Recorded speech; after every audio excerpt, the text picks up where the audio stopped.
Hello and welcome to Still Got Legs, a Doctor Who Rewatch podcast brought to you by Another Happy Studios. This week, everyone's feeling glum. Rory's made a new chum. It's humans versus cum.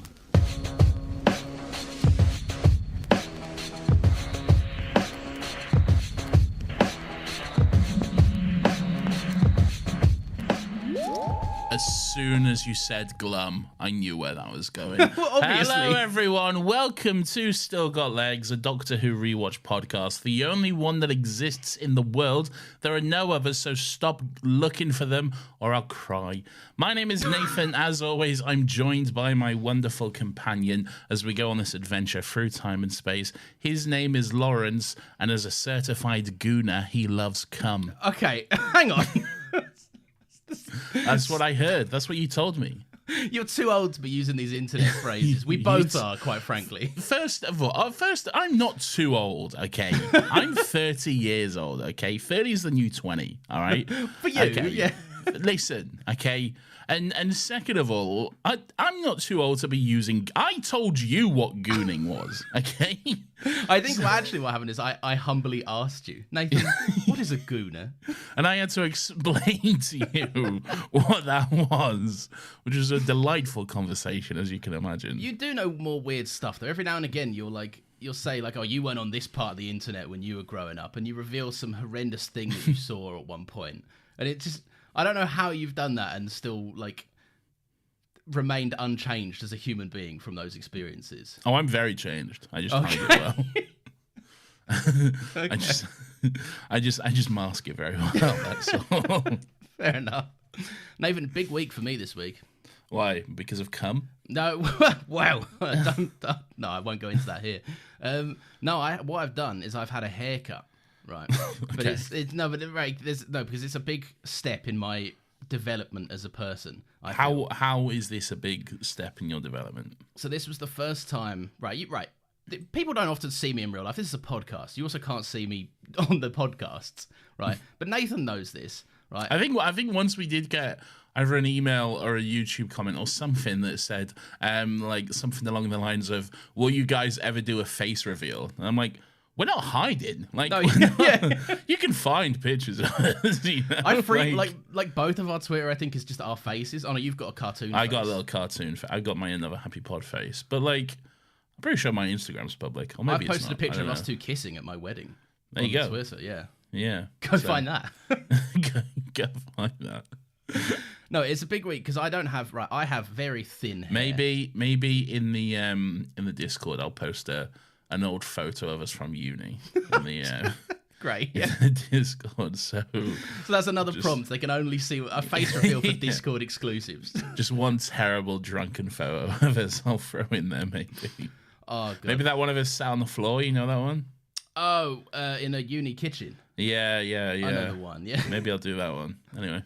That was when my hair was thick and full, and now. Look, we all had thicker and fuller hair back then, Lawrence. Okay. Anyway.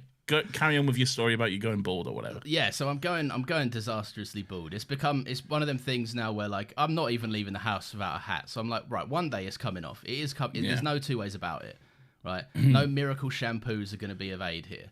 So Yeah. I've decided this week to cut my hair shorter. Don't know if you can see on camera. It's quite short. It is quite short. Yeah, I can see your scalp. Yeah, which is not a great sign. Yeah. It's as bald as I feel comfortable being right now, and I've also decided with my hair getting shorter, with every haircut it's going to get shorter. Yeah. My beard is going to grow longer, and Okay. I'm eventually. You're going to go the other way. You're going to do the old Uncle Albert. Are you? Yeah, basically. Yeah. Okay.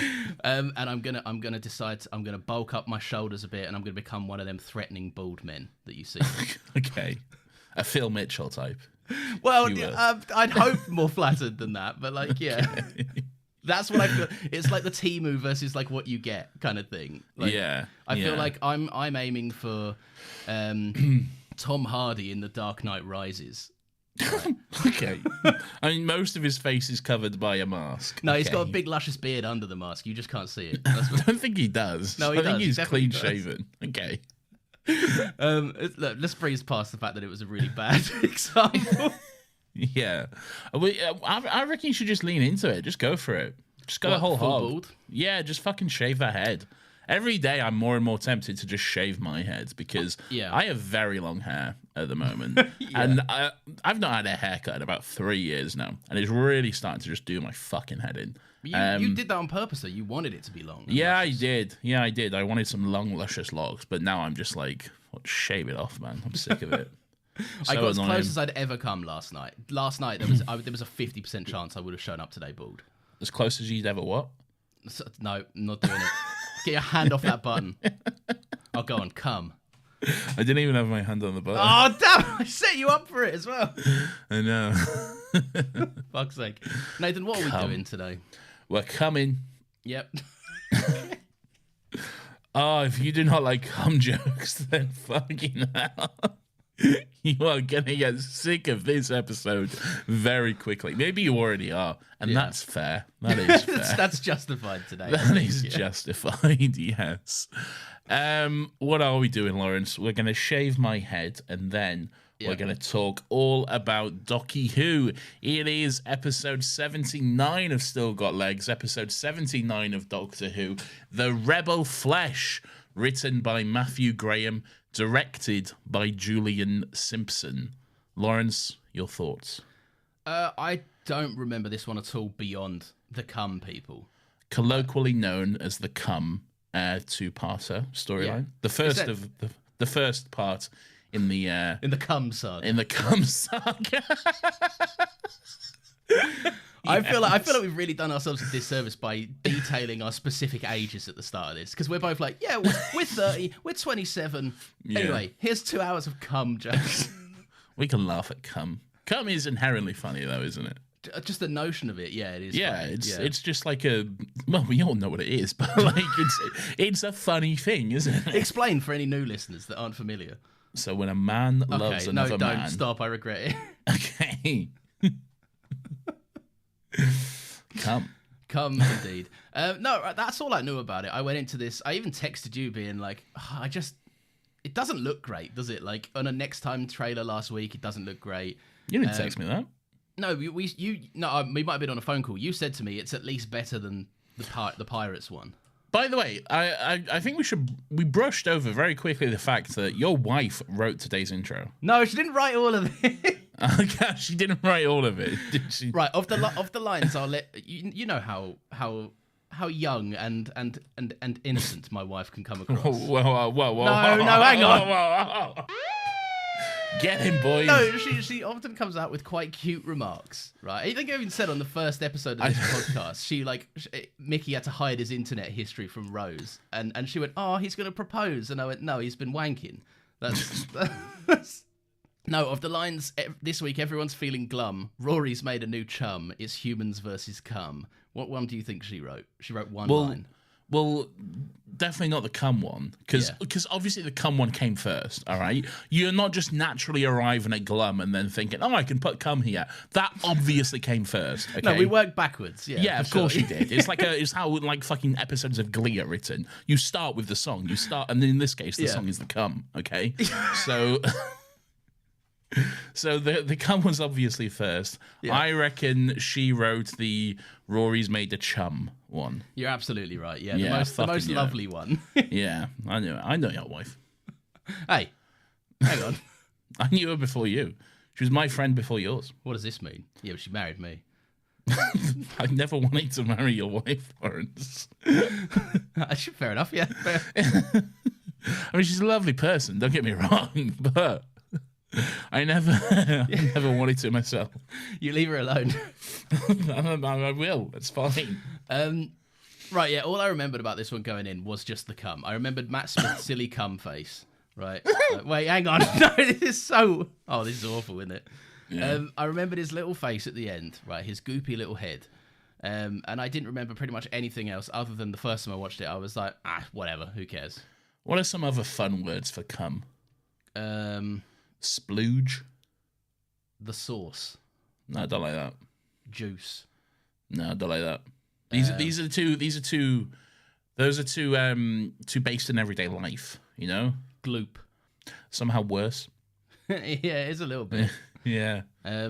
Spaff is one you hear a fair bit. Ugh, hate that. Yeah. Don't like that. Right.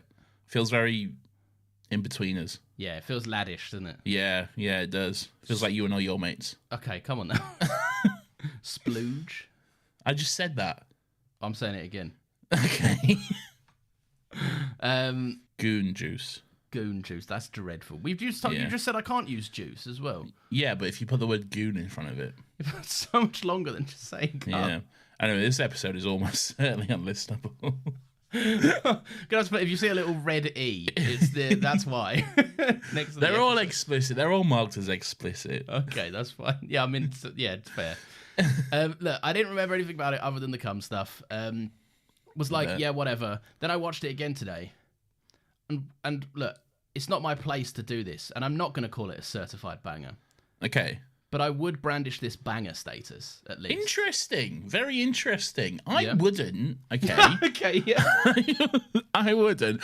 But I do think it's very underrated as an episode. Yeah. I do think it's thought of mostly as the cum storyline, and then not much attention is paid to it beyond that. But I do think there is some very...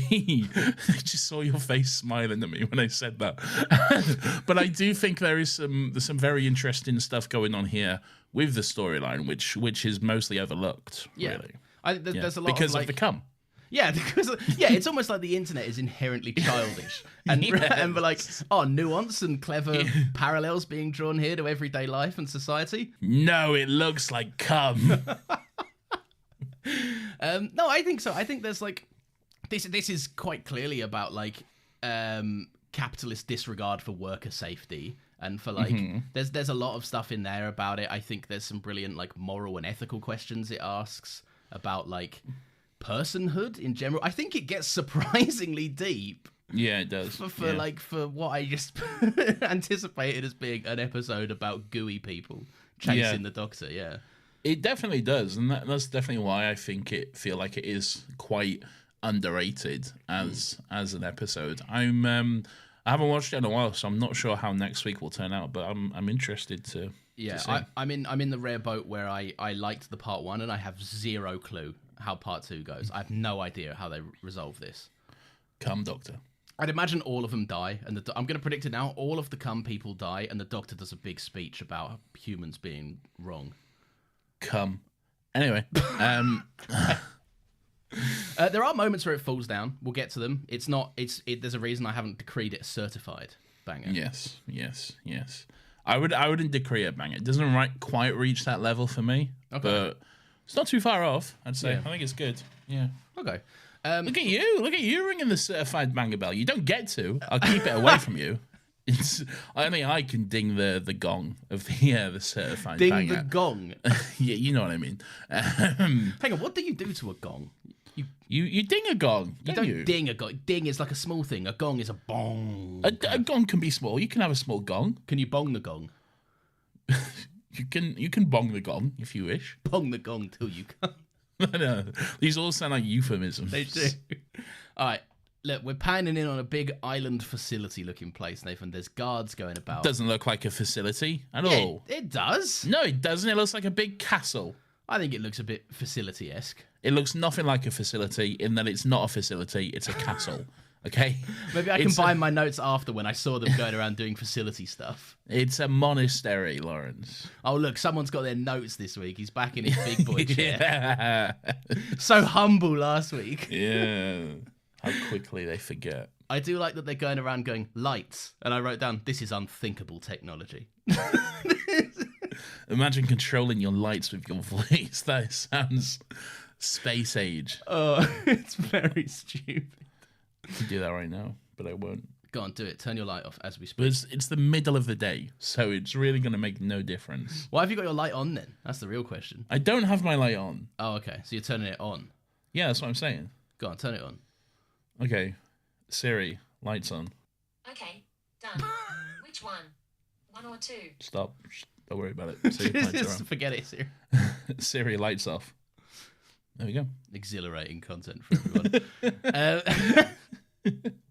They're scanning some goo in a bath, and then whoa. It's not goo. It's an acid. It's the acid. Is this not a bit gooey as well? Is there not a bit of goo? Well, yeah, but it's acid though, isn't it? Acid. So there's different goos. Yeah. There's different goo. Don't mix up your cum goo and your acid goo. Okay. All right. Let's clearly define these before we get started. Otherwise, this is going to get confusing. Okay. Oh yeah, I'm already. All right. So this is acid. Okay. Okay. And then there's people in these futuristic hazmat suits or whatever.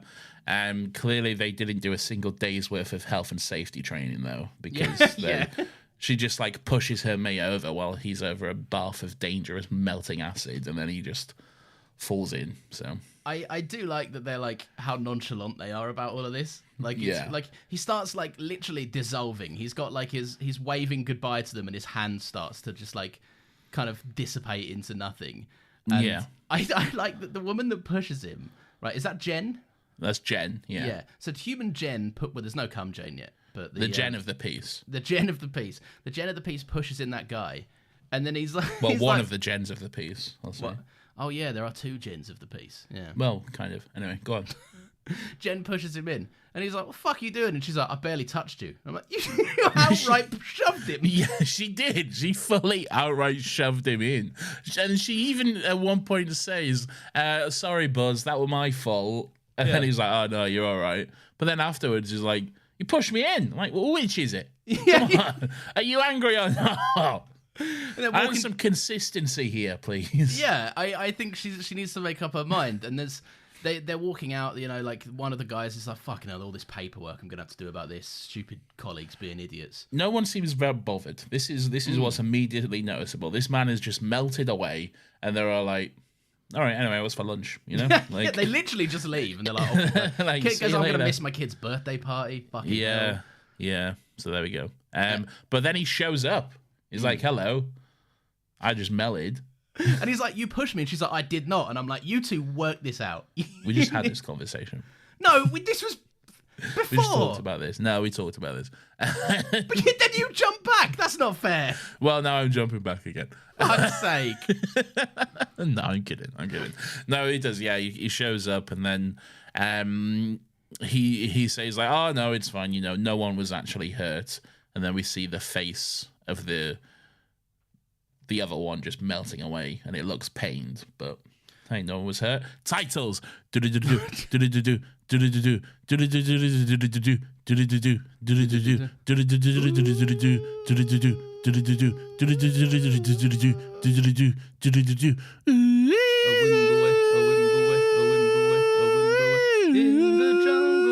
What? What? I was just doing the Doctor Who theme song. Okay, I didn't realize there was these lyrics all along. In the jungle, you say? The mighty jungle, Nathan. Oh, okay. I imagine that's where a certain lion would sleep tonight. No, you're wrong. That's not what's happening. Anyway, How foolish. I'll tell you what is happening. The Doctor is rocking out, playing Muse on the TARDIS. I've got to hear that the TARDIS seems to have turned into a student's house. It really had. That's right. That's the vibe. Yeah. There's loud music playing. There's half-eaten pot noodles thrown about. There's old jackets and clothes all over the stairs and the furniture. Amy and Rory are playing darts. Yeah. There's now a dartboard in the TARDIS. Has that always been there? I don't know.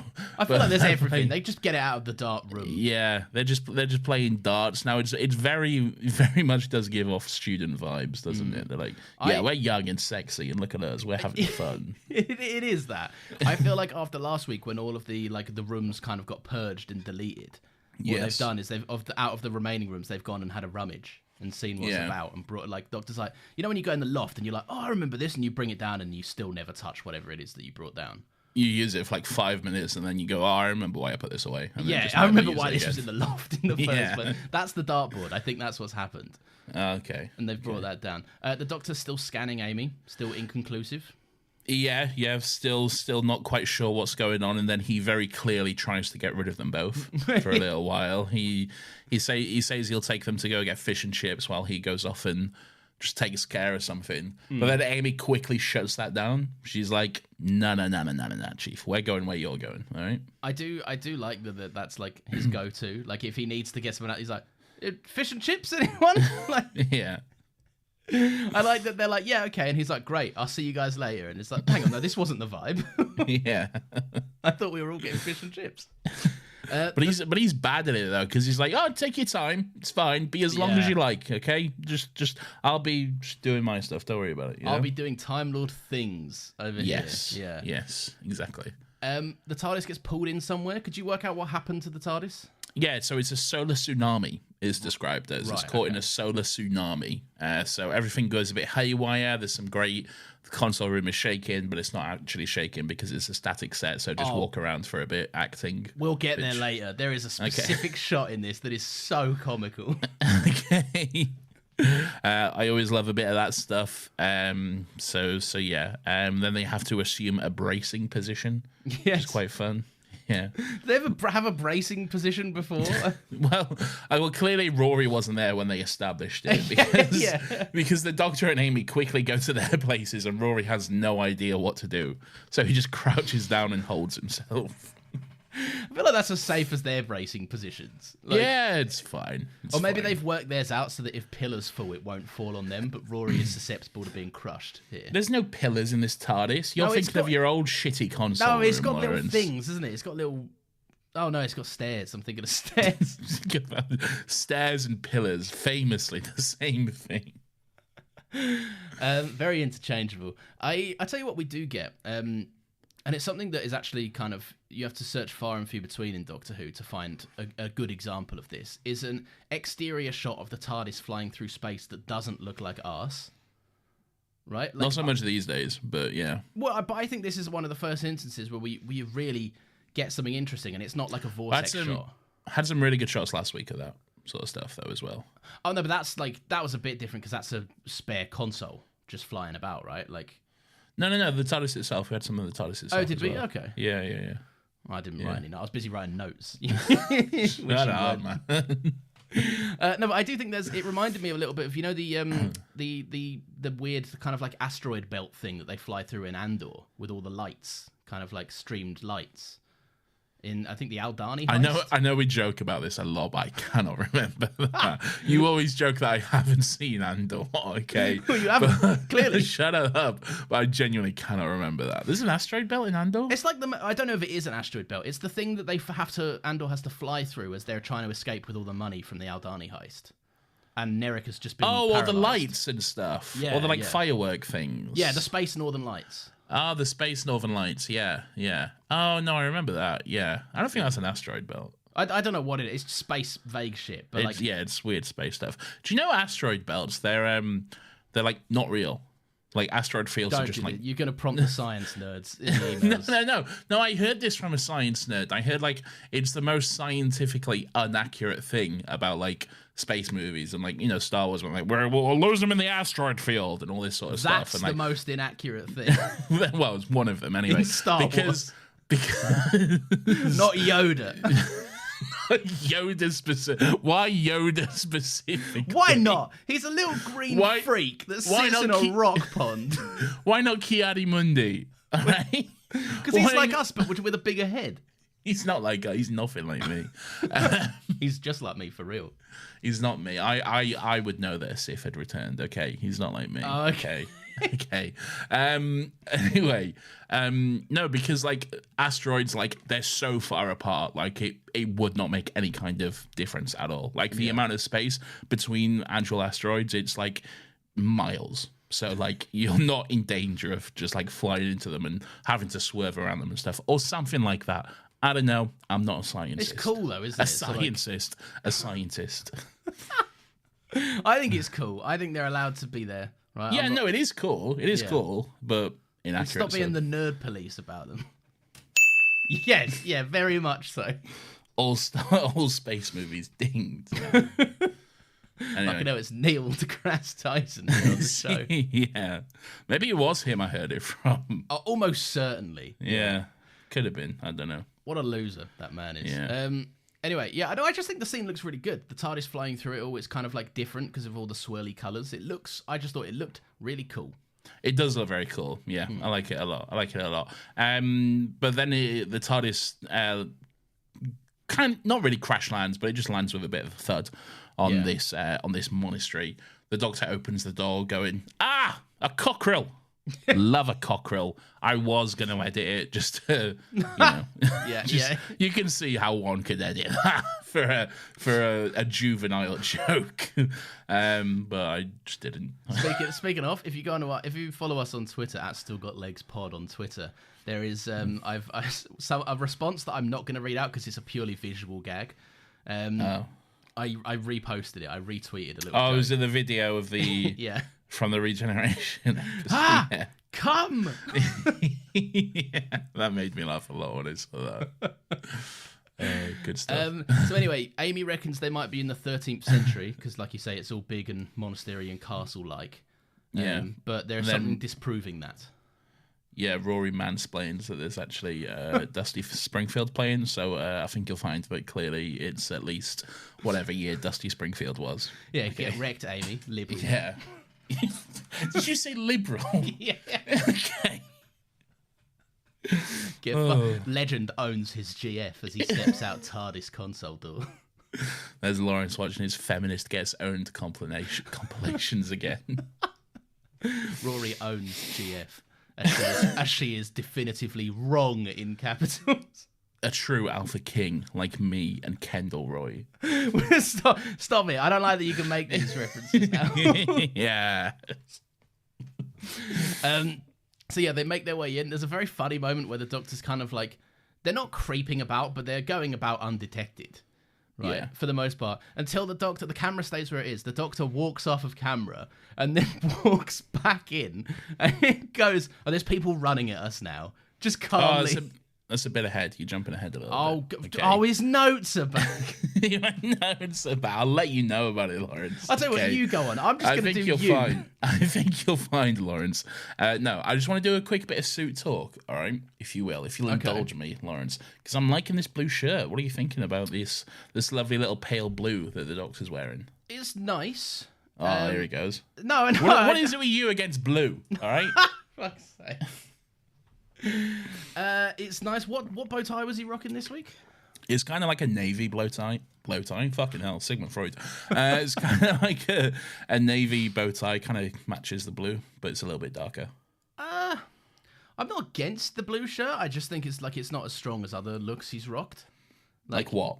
Like the other ones he always wears. Like the normal kind of like it's like a thin pinstripe, very thin striped shirt. Like, you'd be forgiven of thinking it was just white, but it's actually got a little line down it.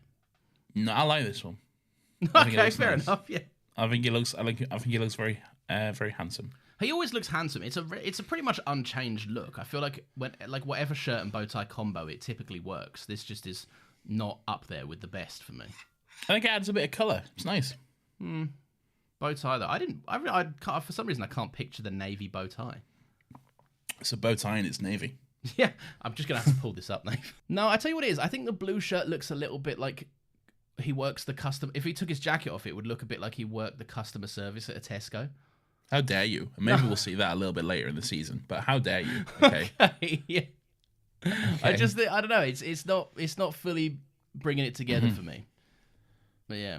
They wear polos in Tesco. Yeah, but they're like, there's always the polos for like the normal workers, but then like the management always get like a little bit of a button down, don't they? I don't know. I don't work at a Tesco. I used to. Fuck's sake. All right. Is this where he gets his snow globe out? Yes, I mentioned the snow globe because I love this. The Doctor pulls a snow globe out of his pocket and he gives it a shake, almost as if like he's checking something. I have no idea what in the fuck he could possibly be checking with a snow globe, but I just love him pulling weird shit out of his pockets, man. I love the idea that his pockets are bigger on the inside and he's always just got so much just shit and gizmos and stuff just rattling around in there. At any moment, like Mary Poppins, he can pull out a snow globe or a skateboard or a fucking umbrella or something, you know? I like that it goes unchecked. Like, yeah, I feel like no one mentions it. Yeah, a lesser show would either be like, "Oh, this snow globe told me that there's something in the air is of this density." But no, it's just no one. His companions don't even mention it. He just pulls out snow globe, goes, "Huh," and puts it in his pocket. Yeah, no explanation for it. Doesn't say what it is. Just a quick shake and go, and then it's away. And I love that. I think it's great. It is great. It is very, very good. Right, is this where my note can now be read? No. They quickly learn that the monastery is pumping acid because Rory burns himself, and I just think it's very cute how Amy kisses it better. Yeah, she kisses his little finger better. Which is very sweet. We'll get there throughout the episode, but I really like their relationship because it doesn't go through tests in this episode, but there's definitely some like personality clashes at points between them. Mrs. Steal Your Man shows up. No, not with cum Jen or regular Jen for that matter. But I mean, there's some like they stand on different sides of an ethical fence. I think in some instances. Well, we'll see. We'll get into it maybe. Lawrence, all this cum talk has got me hungry for some ads. Yummy ads. Let's go. Lawrence, please do your note. Okay, so they do make their way into the monastery. I'm not just going to read it out verbatim. That's very degrading for me, I think. Go on, read your note. But no, the doctor he trips an alarm for whatever reason, and there's a bunch of people that we don't see him, but the doctor comes back and he's like, people are chasing us. And it's just he's very unfazed and unbothered, and it sends Amy and Rory into a bit of a panic. I think you'll find, Lawrence, he actually says, there are people coming. Okay. Oh, for God's sake! and Amy, and he says there are people coming. Well, almost. And then Amy says, "Almost coming," and he says, "No, almost people." I like it. I like that. All right, fine. It's good. Yeah, it's cool. I like that line. That's a good bit of sizzle, I think. It is a good bit of sizzle. Yeah, I'll be honest. I didn't pick up on it, and if I did, I'd have written it down. Now, don't you look the fool? I do. I win. Yes. He wins at notes, everyone. I win at notes. Right, so if your notes are so good, what happens next? They run off. I can cut that out. They run off into a nearby room and find the workers from earlier strapped into these kind of like harnesses, like on the walls. They're like, I'm in a harness. They're semi-T posing. They're kind of sure. They are a little bit. They're like arms strapped out to the side, kind of thing. Yes, okay, sure. Those same people who are strapped in the harnesses come in with like pikes and spears, and they're like, "Who are you?" Their name is like twins, I reckon. But that's what your head would go to, right? Yeah. Like, not me. I'd think cum people. First you'd think, hang on, yeah, there's someone afoot here. I reckon these guys have been coming enough to make a bath full of goo. You can make a person with cum. You actually can. That's how they're made. Shit! He's not wrong. Not wrong. That's how they're made. That is how they're made. Oh, God. So they're all kind of giving him jip. The doctor gets to use this psychic paper again, which is nice. What did he say he was? He's like a weather inspector or something. Yeah, he's Mr. Weatherman or some shit. I don't know. I don't really make note of it. But he's a weather boy or some shit. I do like. Wouldn't you like to know, Weather Boy? Remember that? That was a good one. Is this something that they stick to now? You have no idea what that was, did you? No, I just you said yes, but you have no idea. I was, when your head's already talking, and I was like, yeah, weather. Anyway, let me go. I wasn't listening to you. Let me say what I'm thinking. Yeah. No, but you remember way back when it was like, I'm pretty sure there was some line about the psychic paper only works on like lower level life forms or something. I think you're thinking of a Jedi mind trick. There's a percentage chance that I am. Yeah, I think you might genuinely be thinking of a Jedi mind trick. It only works on the weak-minded. But isn't there still more realistic than an asteroid belt? But isn't there something to the effect of like someone is like, that doesn't work on me, bitch, to the doctor? It's happened on a couple of occasions. Yes, there's like people with a certain amount of like, because like Rose tries it with that guy at Torchwood, that scientist, and he's like, oh, we have psychic training, so this is blank actually. That's not what I was thinking of. You're right. She also shows it to Jack, and he's like horny or whatever, you know. Oh yeah, because it betrays her thoughts. Yeah. Psychic paper's like, you are up for it. Horny. Yeah. All right. No. Yeah. It was Jedi mind tricks. I was thinking. Disregard me. Because she hands it to him and it says she's single, which is a lie because she was just fully ready to cheat on Mickey. And to the point, at a subconscious level, she was lying. Yeah. Do you remember when we had that whole ongoing saga about their relationship and how angry it made you? Because it still does. Don't do this. Let's not revisit it. Yeah. Don't put me back in that headspace. So they Anyway, the point is, Lawrence, you was wrong. You was Yep. thinking about a Jedi mind trick. Yes, I was. I do like, however, that the Doctor says he wants to take a look at one of their systems or something, and she goes, "Which one?" And he goes, "You know which one." Very dramatic, isn't it? It's very. You I don't know know what's which going on. one. I missed the almost people line, so I have really Yeah. no idea what's going on. I like that line because it gives us a hint that the Doctor knows. The Doctor knows what's going on here, or like not that necessarily that he knows what's going on, but he knows where he is. Okay, this isn't just some accident that they've landed here. They haven't stumbled across this place and be like, oh, let's see what happens. You know, it's very intentional that they are here. Okay, this is where the Doctor wanted to go. So Is that what gives you that impression? Does he say something about that later? by the fact that I've seen both episodes. Oh, okay, all right. Okay, but no, this is. But no, he does also say something about it later on. It is mentioned later in this episode as well, which clearly you missed. Okay, obviously. No, I thought my notes were quite comprehensive, but apparently not. I feel like you're letting your knowledge of next week cloud your notes here. I feel like there are clear clues in this episode, Lawrence, and I feel like maybe if you were paying attention, you would pick up on them. Hey, none of that. I'm not having this. Right, so we get some goo information. They kind of circle around a goo bath. I come. No, but I'm trying to. Well, at this point, we're not certain it is cum. Okay, and but it's it not. looks It's like never cum, by the way. But it looks like cum, doesn't it? I know, yeah. So they take a little reading. The Doctor even like puts his like hand kind of level throughout this entire scene. He's like toying with it. Oh yeah, so I have the cum, aka the flesh exposition scene.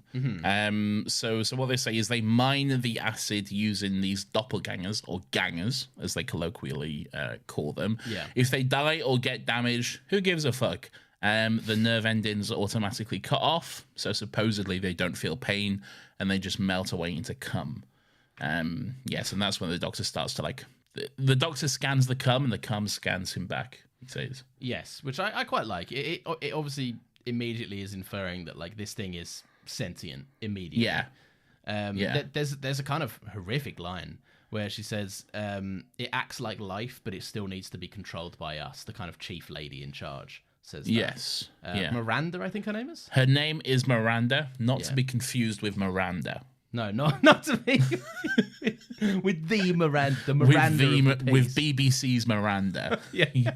No, but that's a horrible line, though, isn't it? Like it acts like life, but we have the say. Like, Yeah, it is. It is pretty it's horrible. a terrifying thing. Quite a few horrible lines like that are dropped. Or not horrible, but just not nice, I guess. Yeah, horrible, sure. Why not? Yeah. So they're safety Bubba. measures. They essentially use gangers to carry out the work that's deemed too dangerous for like, or too hazardous for regular people. Like the acid thing, for example. It would have killed a regular person. They're the hazmat suits for the hazmat suits, Yeah, basically. which is fucked up. They're another layer of hazmat suits, essentially. Yeah, which is pretty fucking weird. Yeah. I wrote down that it's interesting. I think, and again, I spoke about this in kind of general thoughts, right? I do think it's interesting how disillusioned they've become with it. But what? How disillusioned they've been what? Stop it now. You're a menace. You need to behave. But it's I don't even want to talk now in case. No, it's just a great concept. I think it's in line with like how a lot of the time workers will know they're being exploited, but like kind of just like grow weary of it. Like what you're powerless to a larger corporation that makes the calls. Like What can you do? You know? Yeah, it's very much like, well, I'd need money. Yeah, exactly. So I gotta just fucking get on with this bullshit. Yeah. That's just the way it is. Yeah. Yeah. Which I Don't thought was settle, join a union. Okay, so Jen, the Jen of the piece, goes into her. At the moment, she is the only one who is not a ganger. She says they're all in their fucking their harnesses, but Jen is the only one who is her normal self. So Miranda instructs her to go get into become her ganger self. So she goes and gets in the harness and stuff. The bathtub starts to fill up with the cum again, and this time it quickly solidifies, and then we see like a face start to appear, which just looks awful, really. Yeah, it's genuinely upsetting to look at. Like, Quite upsetting, yeah. And then Jen pops up, or rather her flesh avatar. it's the way the mouth forms. Yeah, It just I don't feels like it. goopy. Yeah, it's not great. It's nice. What is it? There's a really out of place line that kind of made me go, huh? Where the doctor goes, "Miracle of life." And yes. So the doctor says, well, I can see why you keep it in the church, the miracle of life. And then Buzz says, no need to get poncy, just gunge. Like, yeah, sure, man, but like, fucking hell. It is a bit, I don't know about that one. Yeah, it's a little bit dated, but it's also like, I can see that character coming out with something like this. I just feel like Doctor Who wouldn't normally have the balls to put it on TV. But yeah, it does hit the ear a bit wrong, doesn't it? It does. That's what I'm saying. It perked my ears up, made me go, huh? Yeah. Okay. Anyway. Yep. There we are. The Doctor checks his snow globe again. Does he? Oh, I missed this. Maybe I was too busy making notes. Well, I think we get a bit of a clue because he pulls out his snow globe again, and I'm pretty sure afterwards he starts talking about another solar flare is coming. Yeah, so there's another solar storm coming. The Doctor warns the factory workers, I guess, that they need to get out and leave. In true Doctor Who fashion, they're like, "Shut up, no." Yeah. So he just like sulks off and goes to check on the progress of the storm. He says. Again, there's more of that kind of capitalist worker dynamic where she's like, all right, we can go be safe if you like, but then we're going to be behind on the work. Yeah. So we can go and follow these safety protocols, or we can do our job like the people want us to do. Yeah, like the good little fucking worker bees that we should be, yeah. Because if we follow your safety protocols, then we won't get paid, which is pretty fucking horrific, really. Pretty much, it's incredibly fucking horrific. Yeah, hate that. God, I think it's absolutely fair that workers should be penalised for the fucking weather. That's just something that seems cool and normal. Yeah, it genuinely is a thing that happens as well. It's outrageous. Like, it genuinely is a thing that happens, which is fucking insane. I remember once when I had to. They deliberately. I worked in this bar and they deliberately hired like fucking like school kids essentially, right? Yeah, because we're just easy to exploit at that point. Yeah, of course. And the bus like broke down. So I was like half an hour late, and they were like, "You should have got another bus." And I was like, "Oh yes, I should have just fucking hailed another bus. Like I should have just made a bus arrive and got on that one instead. Why didn't I think of this?" So anyway, so Miranda is like, "Listen, my factory, my rules. Get fucked." And the Doctor and Amy and Rory run off, and then this is the shot I wanted to talk to you about. This is the most least convincing shaky cam in lieu of a building shaking shot I've ever seen in my life. I think I'll have to bring it up because I can't picture it.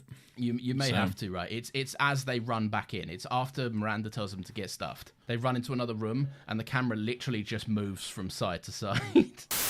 Okay.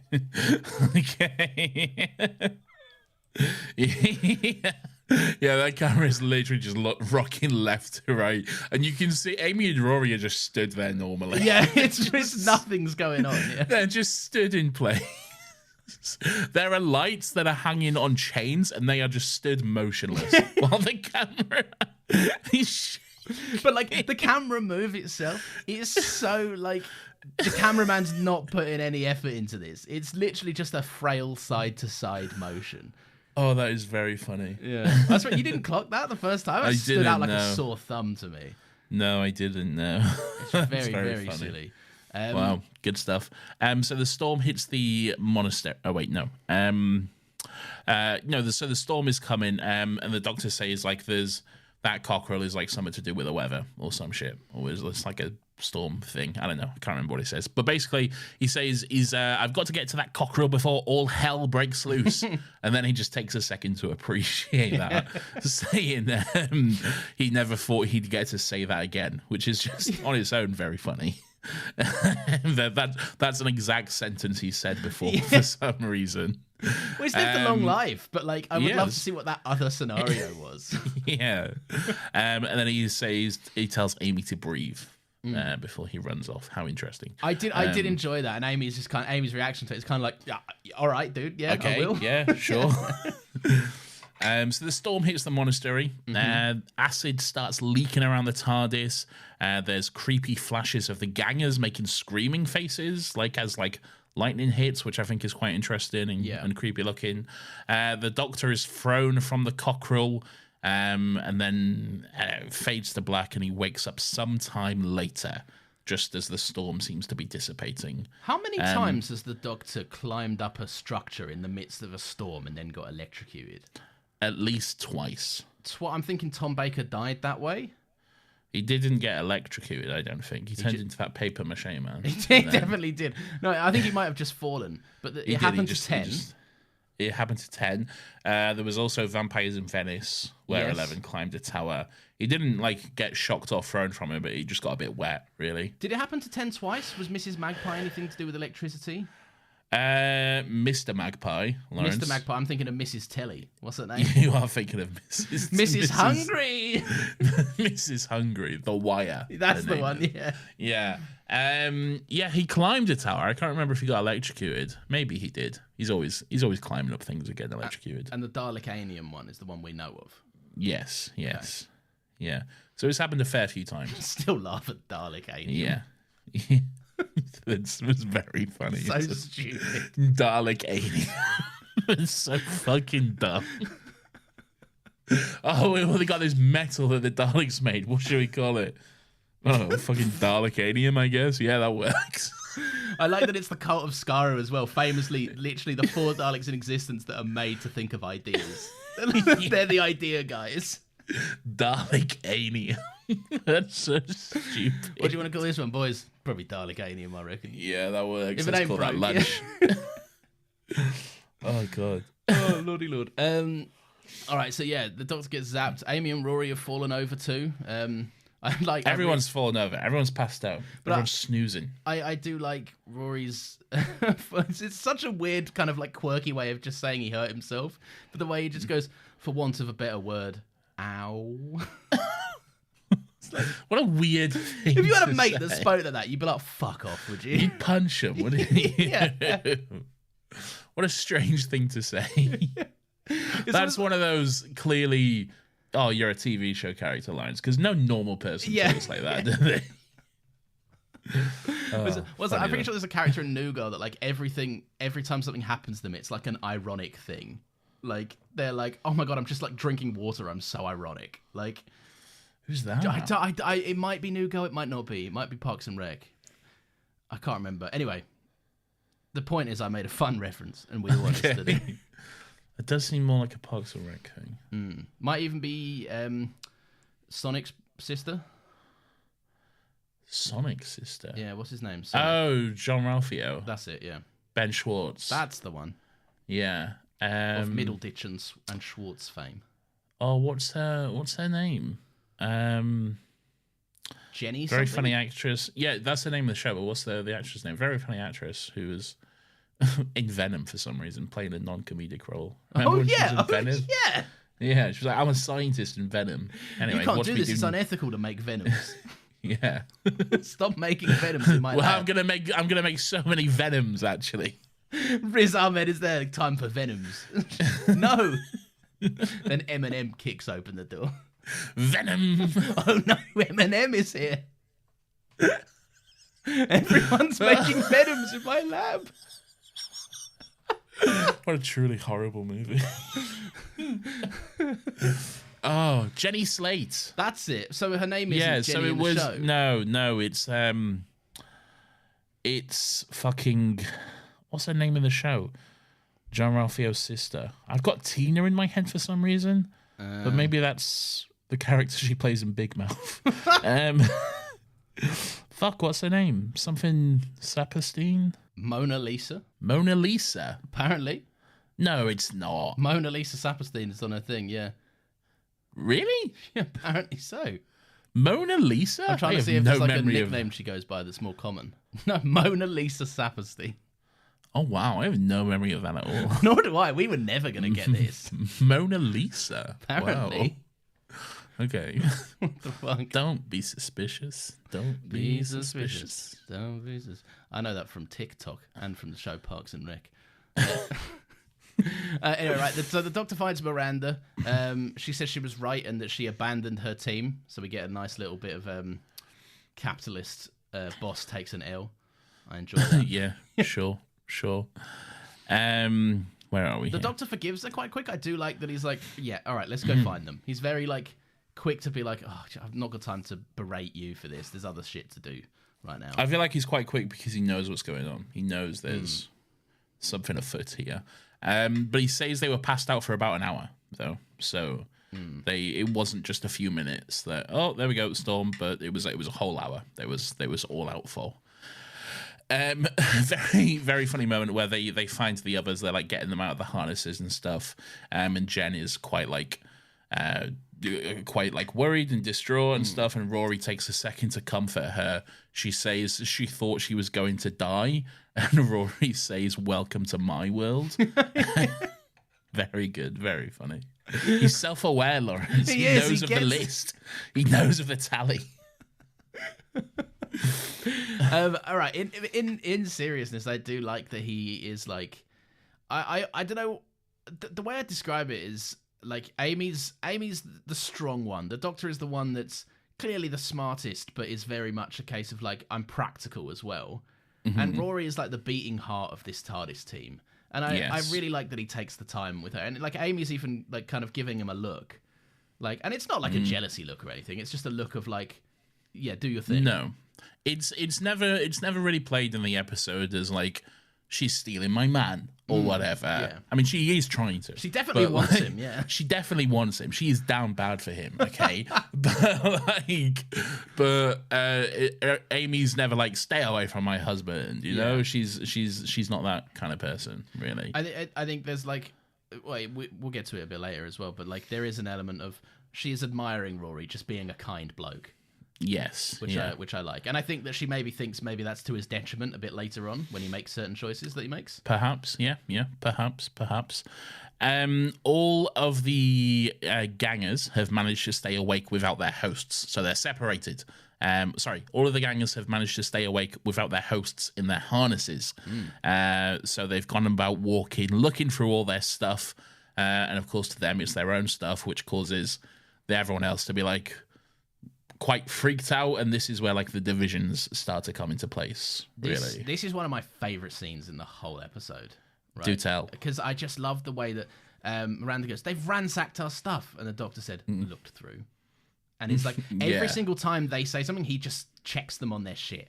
Yeah, and it says like, you gave them a human life.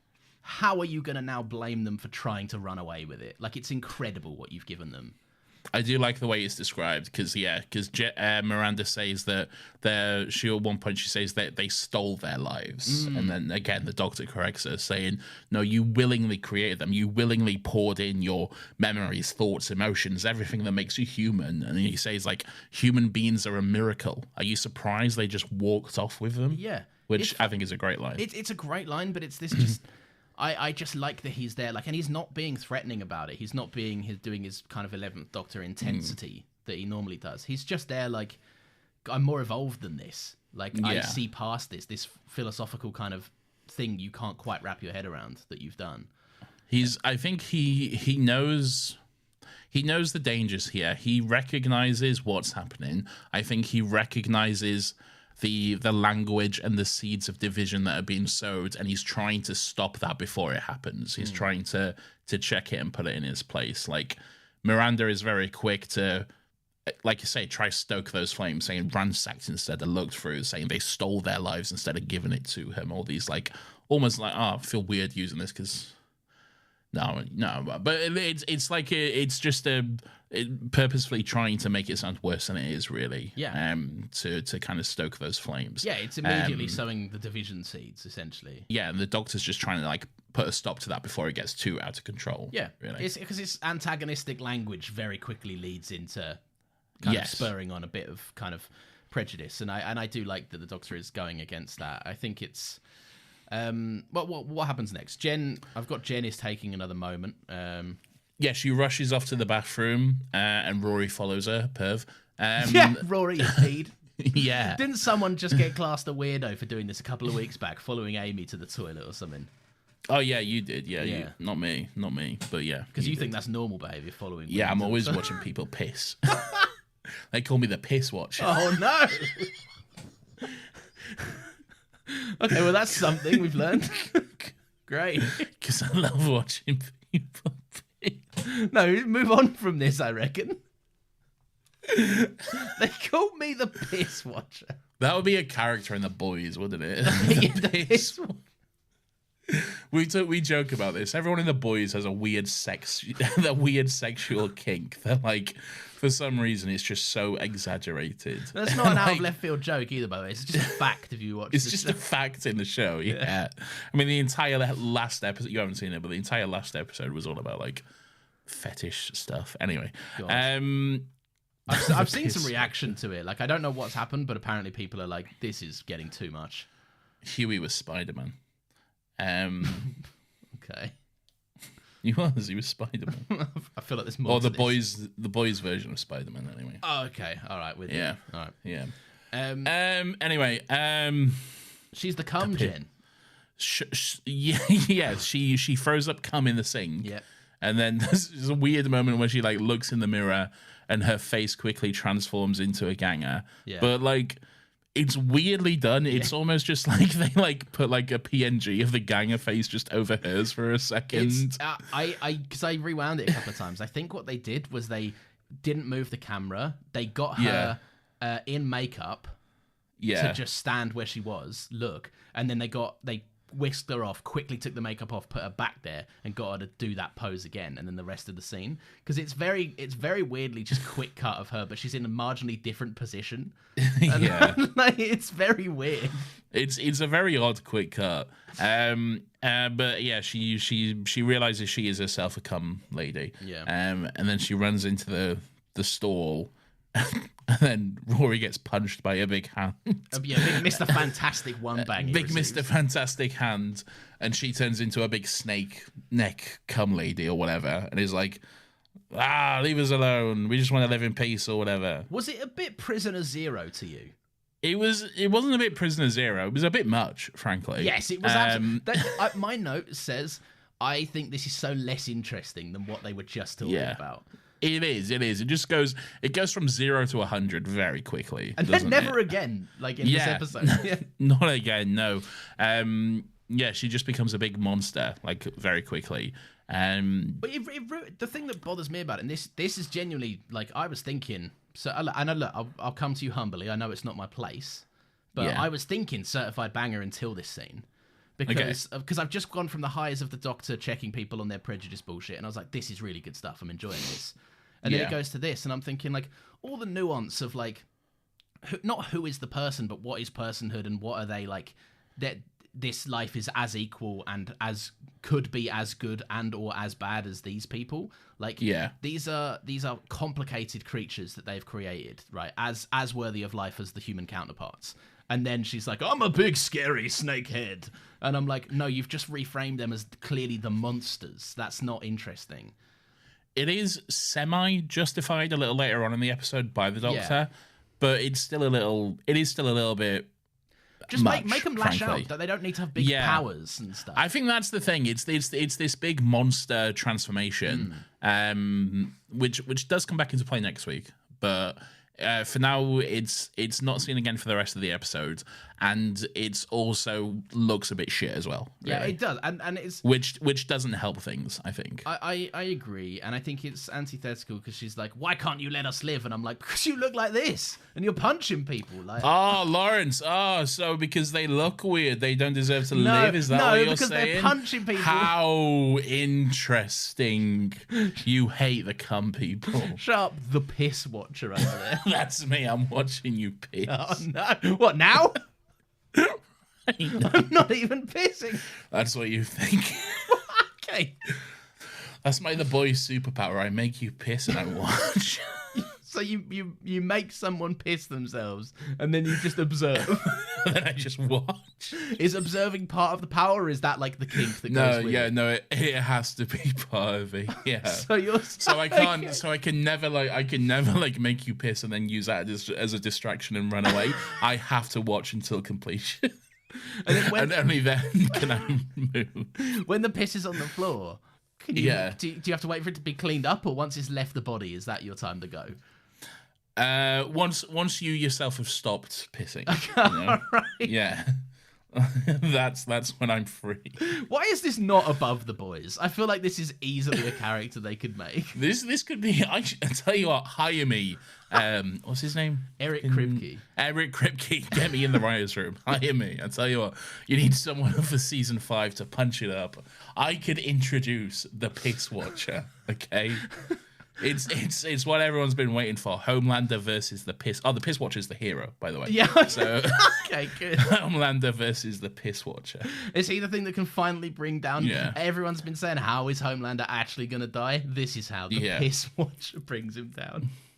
The Boys fascinates me as a show, more so like how people watch and react to it. Yeah. Because every now and then I just see the most fucking batshit take and response to this show ever. I saw one the other day that like, I won't get into it for spoilers reason, but they said a certain character who died, okay, that was a mistake for that to happen because they should have then gone on to become the ultimate villain for the Seven. Not realizing that the Seven are the fucking villains of the show. That's the whole point. But this person saw the Seven as the heroes, I guess. And what do they think that like Butcher's team are out doing? I have no idea. But it seems like they're not watching The Boys. They're watching the movies that the Seven are making in The Boys. Yeah, they're watching the Vought movies. Yeah. Where Homelander comes down and is like, and I hate Nazis or something. Yeah. Anyway, what a fuck it. Yeah, that show is really like where you land on it tells a lot about you, I think. Yeah. Anyway, so it's not even subtle though. That's no, the thing. it's not. It's the least subtle thing ever. As well, it's so blatant. Like, what does Homelander say? Like, so all of them are starving, but one of them's got a fucking cell phone or something. Like, it's the most horrendously offensive shit that you can come up with. Like, that leaves his mouth, and people are like, "That's a justified point." I reckon he's the hero. I reckon. Yeah, all these scenes where he's having mental breakdowns over not being liked in the polls of like audience test scoring and stuff. That makes him a cool alpha male, I think. Oh, dude. All right, so the guy's upstairs while Rory gets knocked out. He gets whack-a-one banged. Does he get knocked out? Yeah, he does. He does get knocked out. Yeah. Well, no, he gets. Yeah, maybe. I can't remember. He gets punched. Yeah, and either he gets knocked out for like 5 seconds and Jem runs out first, or Rory runs out first. Whatever. Well, yeah, they're separated, and then Rory's like hiding from her. Yeah, he's playing, and she's like, "Rory, I'm sorry," or whatever. Yeah, she's walking around being like, "Rory," and he's like, "Get this cum woman away from me." So I like what's going on upstairs. Again, there's another great line where one of the guys says, like, "We need to arm ourselves," and he goes, and the doctor goes, "Are you a violent man?" And he goes, "No," and he goes, "Then why would he be?" Yes, that's I like a great that. thing. I like that. I enjoy the moment where like the doctor is just talking about how Miranda was not in her harness when he found her after the storm hit, and neither was Jennifer as well. They make that clear. And while he's doing this, he's putting like a little curry or something in the microwave. And she's like, "How are you eating at a time like this?" But he doesn't really say anything about it. He just warms up his little curry as he's talking, and then once he takes it out, he hands her the plate, which he makes it quite clear how hot the plate is. It's clearly a scorching hot plate. He hands it to her, no reaction.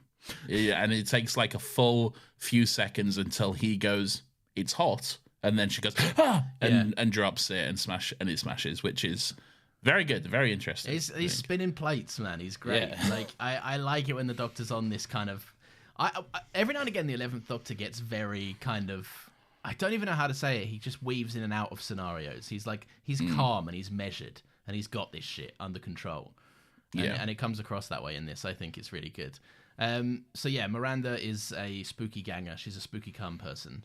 She's a spooky cum lady. One of the crew goes to fucking shiver. Kind of like grabs a scalpel or something. Yeah, Buzz grabs a little scalpel or something. Yeah.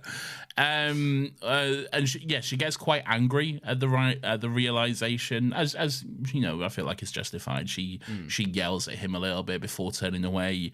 And the Doctor tells her she doesn't have to hide. He says, "Trust me, I'm the Doctor," with just a very nice, kind smile on his face, which I enjoy. That's very doctorish to me. And yes, then Miranda turns back and she is a cum lady.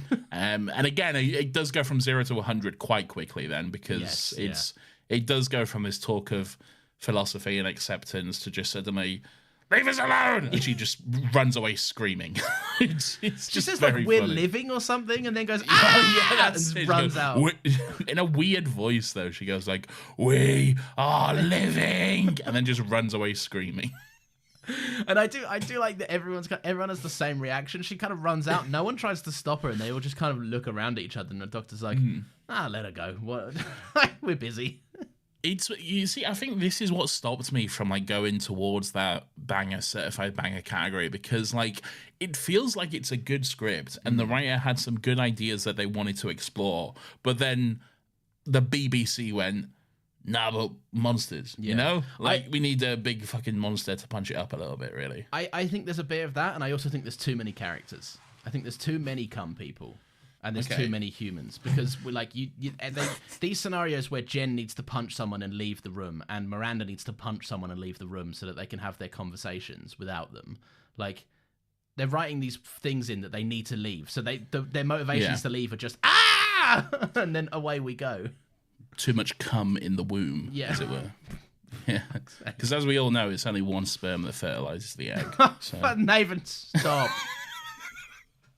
That might be a bit much.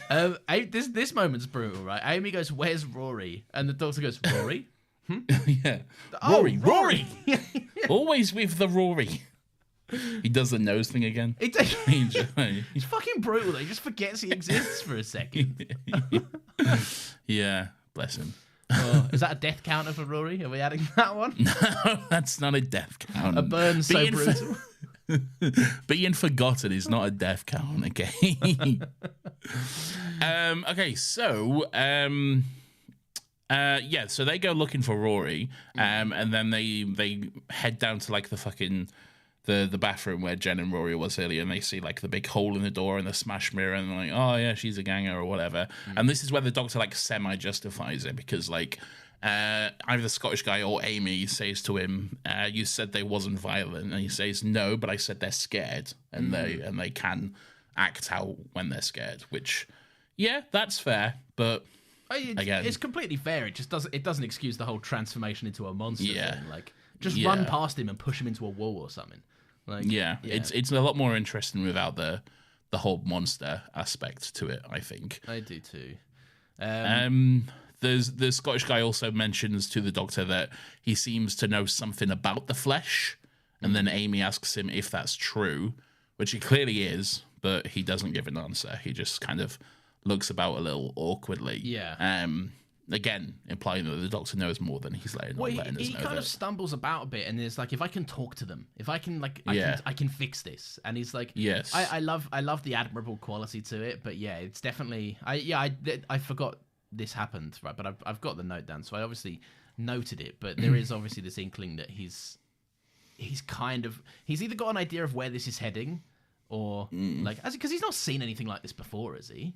Like, that we know about? Well, I would say he has, because there's a line later on in the episode which implies that. So another carrot and stick for me to find.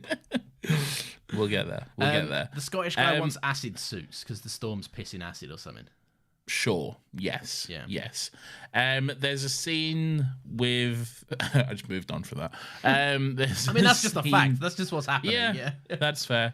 Rory finds Jen. There's this kind of back and forth where Rory's hiding from Jen, and then he finds Jen or whatever. Who cares? But anyway, he finds Jen. She's like talking about her past and her childhood, and how there was like there was a moment when she was younger when she was scared, but she imagined like a second Jen who helped her through it and this kind of stuff. Great scene, I think, just from all that perspective. But one thing I wanted to mention is the look of Jen in this scene, because she's kind of in this half state between cum monster and human, okay? And I think it looks so much better than the actual cum face they have. Just because like it's not as full on. They're not wearing like some big prosthetic over their face. You get more emotion out of it. And like the red cracked veins over the face and stuff, it looks creepier. It looks a lot more menacing than the actual like flesh faces. I think it looks like thin skin, which I think is more accurate for like the skin isn't quite thickened. It's not quite set. You can still see all their veins and all their kind of, I don't know, little skin. I'm not a doctor, but little skin bits like kind of floating around amongst the surface of their face. Like, it does look better because I was stuck on why I didn't like the look of the cum face design. So I'm just trying to add in the word design there to make that less of a stupid sentence. Sure. And you hit the nail on the head. It is too bulky of a prosthetic. You can't garner any emotion from it. Yeah. And I think that's very noticeable when we towards the closing of the episode when but a man with already famously smooth features. Yes, just suddenly shows up looking a little bit chubby. You know, that is what it is. Yeah, it just doesn't quite fit right. I feel like this is just that classic example of less is more. Really, yeah, you're right. Yeah, the more stripped back version of it does look a lot better and a lot creepier. And then there's that moment where like she's saying she's not a monster, she's the real Jennifer, and she like bangs on her chest as she's saying, I'm me, and then like it kind of fades and she goes back into her human form. All really good stuff. I really like this scene quite a lot. It's a lovely scene. I like it's framed around her looking at a picture of her recounting like childhood memories, and that's very touching. It's like it's also a sign that like we are of the two kind of factions that believe that this is either a monster or that these creatures are life worth living and should be treated as such. Like it definitively tells you these are complex people and these are like as valid as real Jen is. These are what-plex people? Fuck you.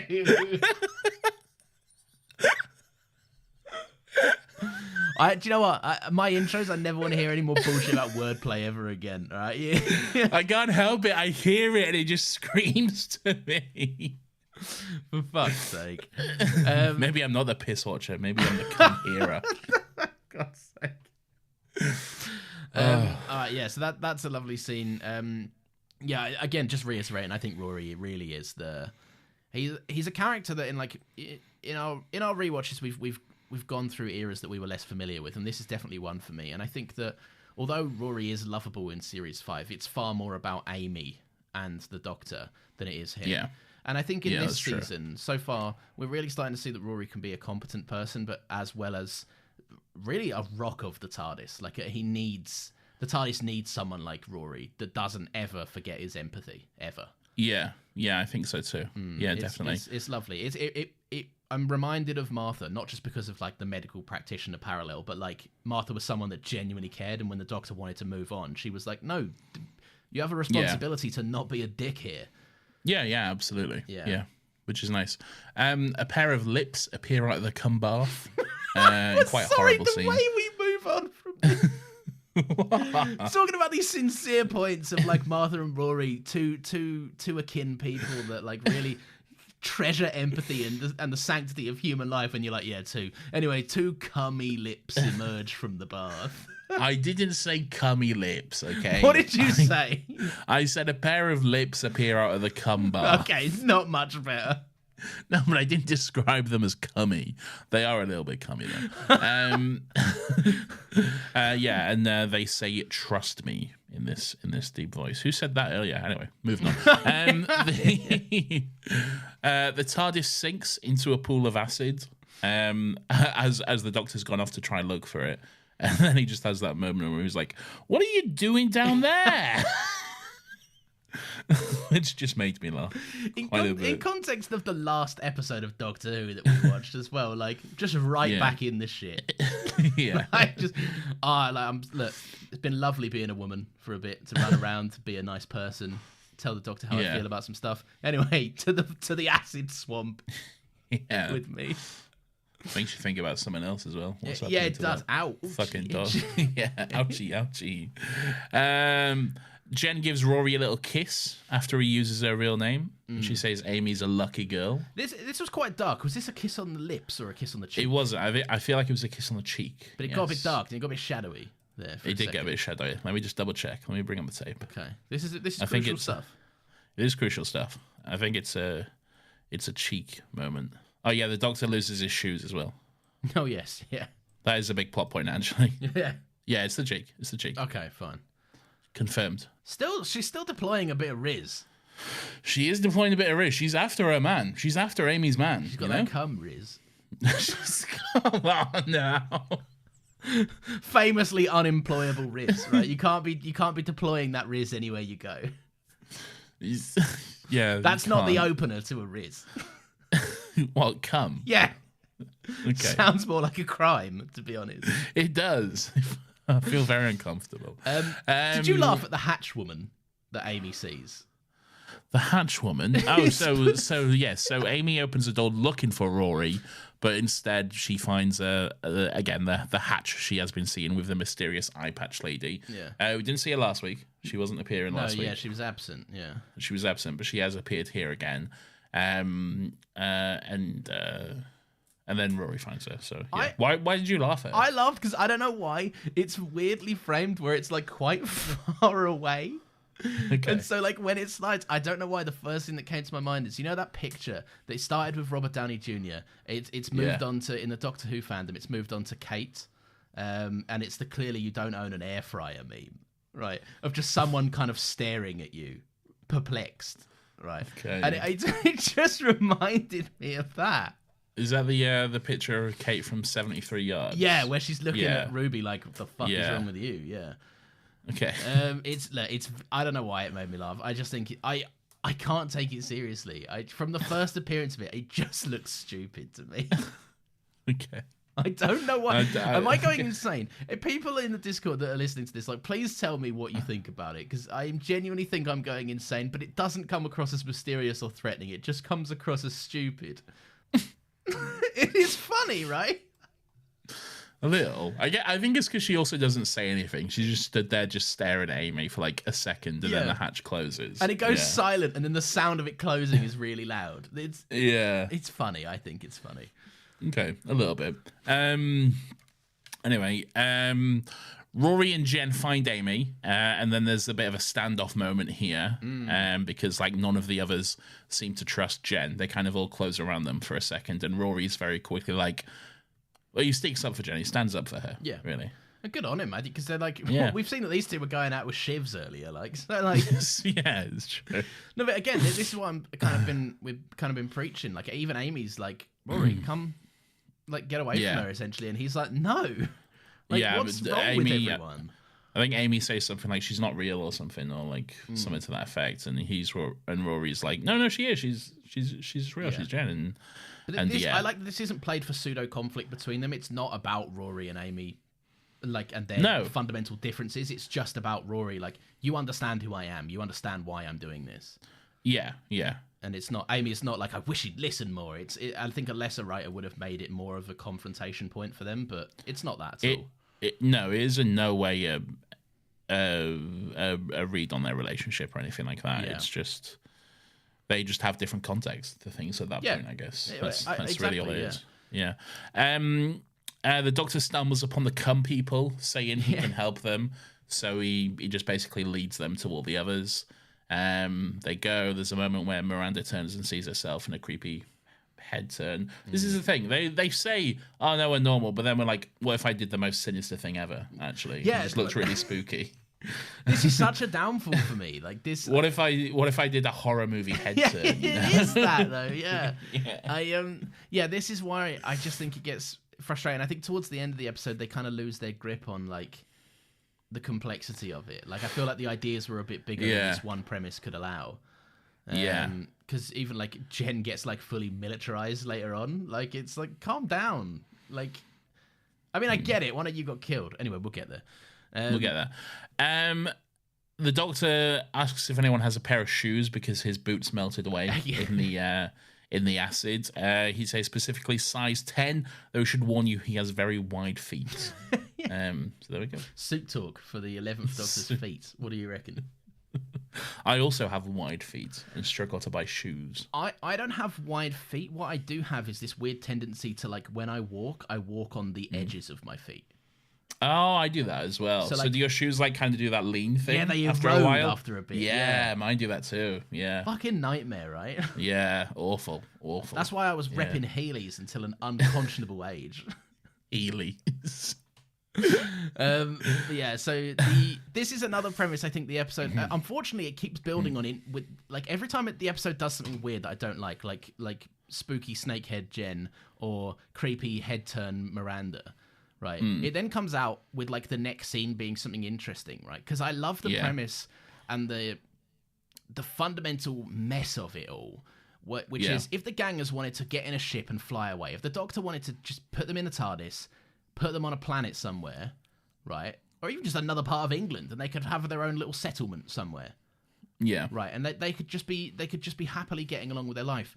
But it gets more complicated because the gangers feel entitled to the humans' lives. And they have no reason not to.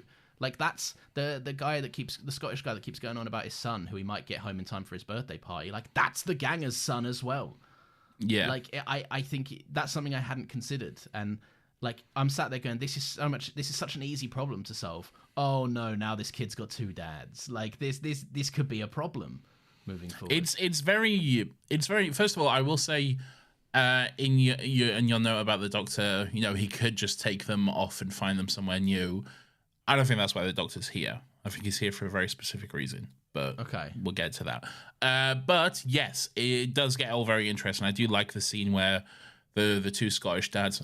For the life of me, I do not know that bloke's name. But the Scottish guy is just talking about his son's birth for a moment, and he's like, "Oh, you were there, were you?" It's like, "Yeah, this is what happened." What? Yeah, I had all this tea, you bitch. Actually, yeah, but it's a very beautiful scene, and you can see like for a moment they do have that connection, and this is, I think this is like what's kind of heartbreaking about it, because there is this kind of moment of hope before it all falls away. Really, this is like the last moment of hope before everything just fucking turns to shit, and then the division is properly sowed. There's this moment of possible working together and figuring out the complexities of it, because it would be very fucking complex. But figuring out how to solve that. But then nope, electric cattle prod kills you. So I think because it's one of them things where the more they feel... Who's the real monster? Humans or cum? But it is one of them scenarios where, like, the more that they are humanized, and it's this weird kind of paradoxical situation where the more that the gangers are humanized to the humans, the more the humans view them as a threat to their own personhood. Yeah, definitely. And it's like there is no way out of this where humans won't... The ego and hubris of humans wouldn't take this as an act of violence against them somehow. Well, some specifically. Well, yeah, like I'm talking more about the weird jumpy ones, yeah. Yeah, I feel like some are very forced into it, like because there is a moment where like Miranda says very clearly, using very fucking specific language, saying it's us and them, which is immediate fucking whoa, but I feel like, and then like the crew like slowly repeat it, but I feel like some of them clearly don't actually want to say that. Like the Scottish guy, he seems very reluctant to actually say us and them. Yeah. But does ultimately say it. That guy's just told him the story of his son's birth fucking verbatim to his face. Like, that exactly. means something. Yeah, definitely. Yeah. Fucking hell. Anyway, so Jen kills Ganger Buzz. He has a little bit of an electric shock. It's funny that she shows up with this electrical probe she's made or whatever, which she refers to as a she. And then the Doctor has a moment how he says, like, interesting you call that she, but then you call them it or whatever. It's true. Which, it is. Yeah, it's so hypocritical.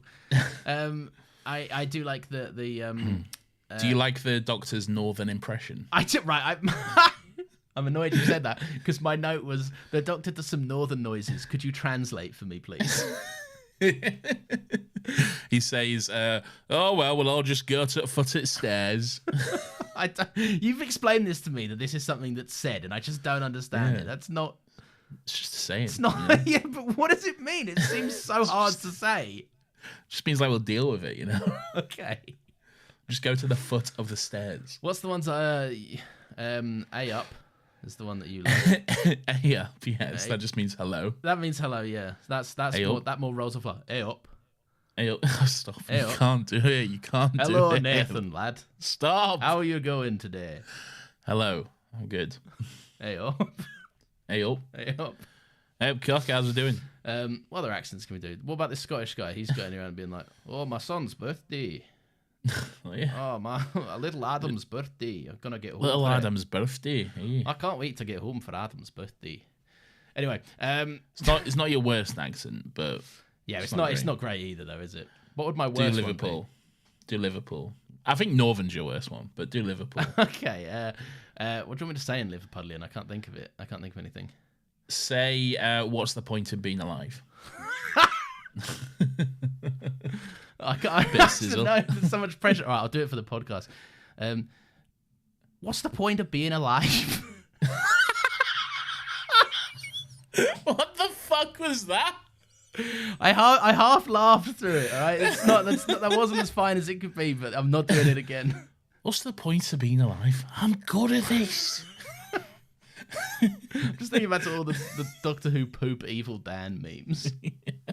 I can't wait till we get to the evil Dan era of the show. What's the point of being alive? Ho ho!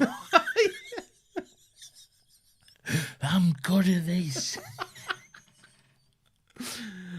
Right. Oh, So I like. oh, and if we're gonna do a Liverpool accent, I would be remiss if I did not just do one of mine here. Hey Ringo, how you doing? No. Oi lads, should I sing my song about the octopus? Yay! Oi Ringo, that's a very good song you've written there, lads. Everyone on the Discord has blown smoke up this impression's ass, right? You need to think on your sins today. Beatles impressions are never not funny. We love doing Beatles voices. No, you love doing Beatles. Because it's fun.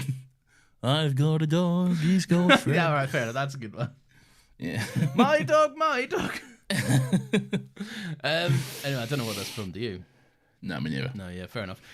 Right, so come Miranda. I do like that Come she Miranda, taunts if regular you will. Miranda. Not to be confused with regular Miranda. Yes. I do like that she's like, oh, we always need to take charge, don't we? And I'm like, whilst I think that is a burn that is necessary because you've just killed someone, you were not helping come Miranda. Right. Sure, yeah.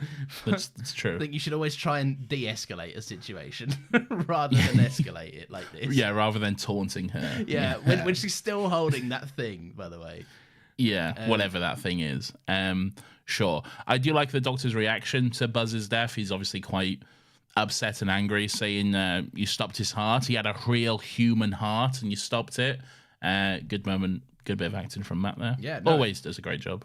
He does always do a good job. I like we always say we like those moments where he gets a bit slower and a bit more pissed off. And it does piss him off, you can tell. Yeah, yeah. Anyway, what's happening next? So yeah, shit hits the fan in a big way. The gangers all run off, both sides stating how it's us and them. All hope for reconciliation seems to be lost. There's talk of war now. You know, Jennifer is saying this is war, Miranda is saying this is war, and it's all us versus them. It's come versus humans. So things are not looking good. Come v humans, dawn of justice. Sure, yeah. Rory goes off to help Jennifer. Which I have some questions about, but we'll get to. And at one point, I don't think I made a note of this, but the Doctor does say at one point that this is the flesh in like a... he says something to the effect of like it's in an Aurora state than what he's used to. Like less technologically advanced. Oh, then he's used to, okay. Yes, so he's familiar with this. He knows Right. what it is. Yes. This is that carrot you spoke of. Yes, sure. Nice. I can't remember when that was said, but it was said at some point. Something to that effect. Anyway, that's a good note. thoughts on Rory running away? Yeah, but we'll get to that later. Okay. Wait, next episode? Does this come back again? No, Lawrence, later. We'll get to that later. Oh, I see. Okay, all right, fine. Okay, I might just. We'll talk about this later, Nathan. Actually. Okay. There's a little creepy hand, Nathan. There is a little creepy hand. It scares Jen. The hand says, "Trust me." Wonder what that could mean. Anyway, blah, blah, blah. A bunch of shit happens. Rory goes off to help Jen. The doctor says things are about to get even more insaner. Yeah, says. is that a word? Yeah. Is that a word? He says. And then Lawrence, out of the shadow, Amy asks a question, and then the doctor answers the question. Yeah. Only we see the doctor not speaking. His lips aren't moving as he answers the question. Cool, bad ADR. And the cum doctor steps out of the shadows. He does. He's here himself. to save the day. He's looking a little pudgy, like we said. Yeah. He's got his cum face on, and look, doesn't look great, does it? No, it looks quite bad, I would say. Yeah, I think so too. But yeah, there's a cum version of the Doctor, and then the episode ends. And then the episode ends. I didn't watch the Next Time trailer. I'm going to go in as blind as possible. I also didn't watch it, but you still remember it. I don't. I remember the episode, yeah, but I don't remember the Next Time trailer. But yeah, he says, "Trust me, I'm the Doctor," and then the episode ends. Yeah. So interesting. Look, a good part one. I think as part ones go, one of the show's better ones. Yes. But at the same time, in my head, I have it as being better than part 2, but I don't know that for sure. I would feel like that's fair. I think they raise a lot of interesting questions. Yes. But the questions, I think, are going to be more interesting than what the show's capable of doing with the answers. Potentially. Yeah. I'm excited to revisit and find out. As am I. Yeah, I'm intrigued. I want to know what's going on. I just don't think that there's a landing that could be stuck. But I could be wrong. Okay. They had that phenomenal wrap-up of the silent stuff, even though I didn't really like it. I think they wrote stuff that was incredible, so there's something within them. But, yeah. I'm glad I don't have to write Doctor Who, because they're in a pretty fuckable scenario right now. Everyone should be glad that I don't have to write Doctor Who, because otherwise the piss watcher would come to save the day. God damn it. You say, watch out, I'll get them. Piss. They've pissed themselves. Watch it. And then he just watch it. Get out your deck chairs, guys. Time to watch. Anyway. No, only he has to watch. Only the piss watcher watches. Oh, okay. All right. No, but what if... Everyone else could leave, yeah. But he could kind of... You know, he could use his powers in a creative way where he makes everyone piss themselves. So they all have to stay with him while he watches the main piss. Oh, hang on. What if 2 people are pissing? How's he watching both? He's got 2 eyes. Okay. 3? You can watch 2 people piss at once. Yeah, but like you can't focus. You can't have a deep focus on the piss, can you? That's true, but... Maybe it's just less pleasurable. Lauren, stop poking holes in the piss watcher. Yeah, okay? Sorry. A famously air-clad fucking... Yeah. Air-clad character. Anyway, that's the episode, which means now it's time for... Weirdo of the Week!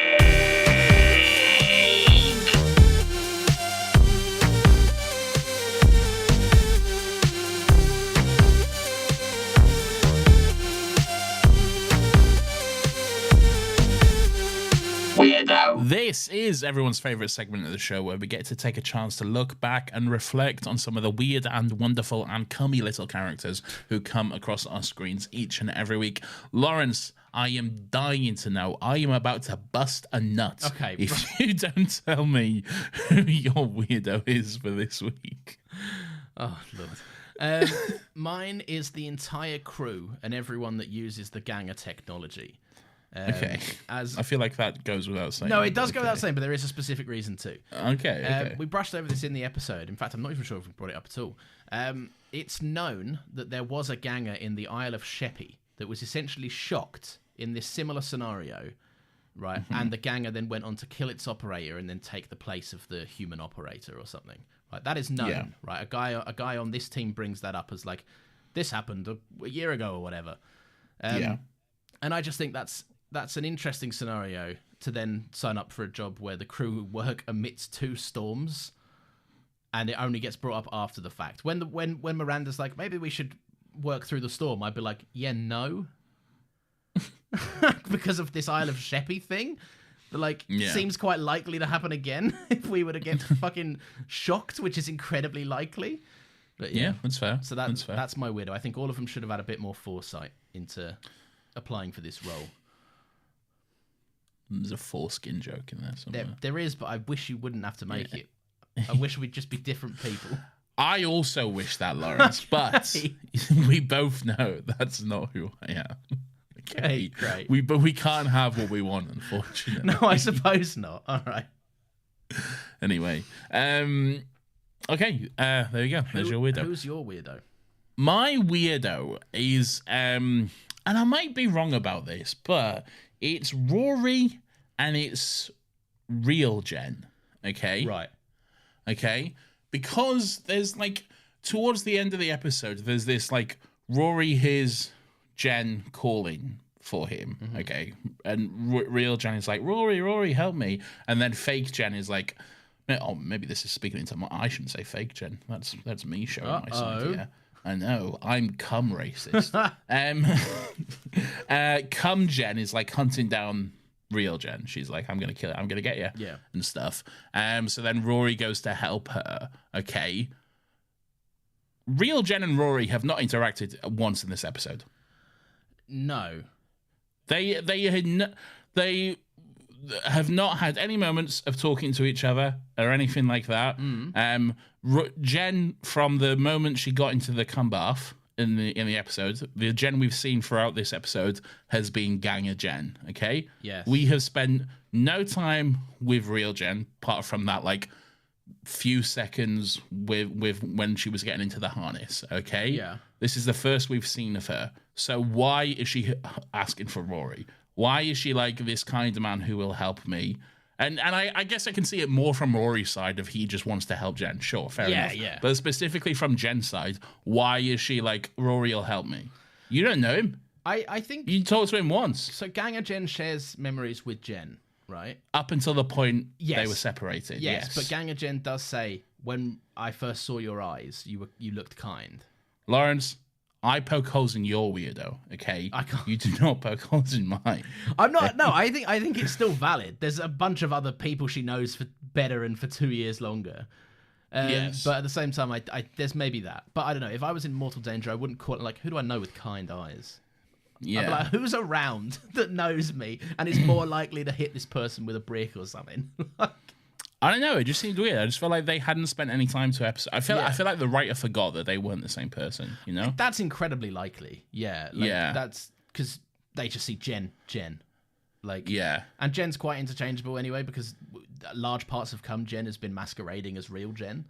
Yeah, exactly. So yeah, it's a tough call, but yeah, it is. It might be a bit of a weird writer moment, kind of there. The writer fell for their own twist. Indeed, they did. Happens to the best of us. I'm always falling for my own twists.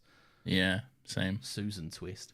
There's always a twist at the end. Very good. And in this case, the twist was cum. Yes, come all along. Right. Nathan, it's the time of the show where the audience get to have their say. What happens is... What? I know. I've never agreed to this. Well, I'm afraid you did many moons ago. What happens is Nathan tweets out a post, lets everyone know what episode we're recording and when, and then our lovely loyal listeners get to send in their thoughts, and we get to read out a handful of them.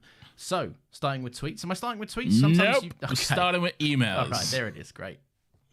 That's what we're going to do now, okay? Because I've decided that's the only way to get you to engage, okay? What? You're outrageous. Well, it's true. Okay.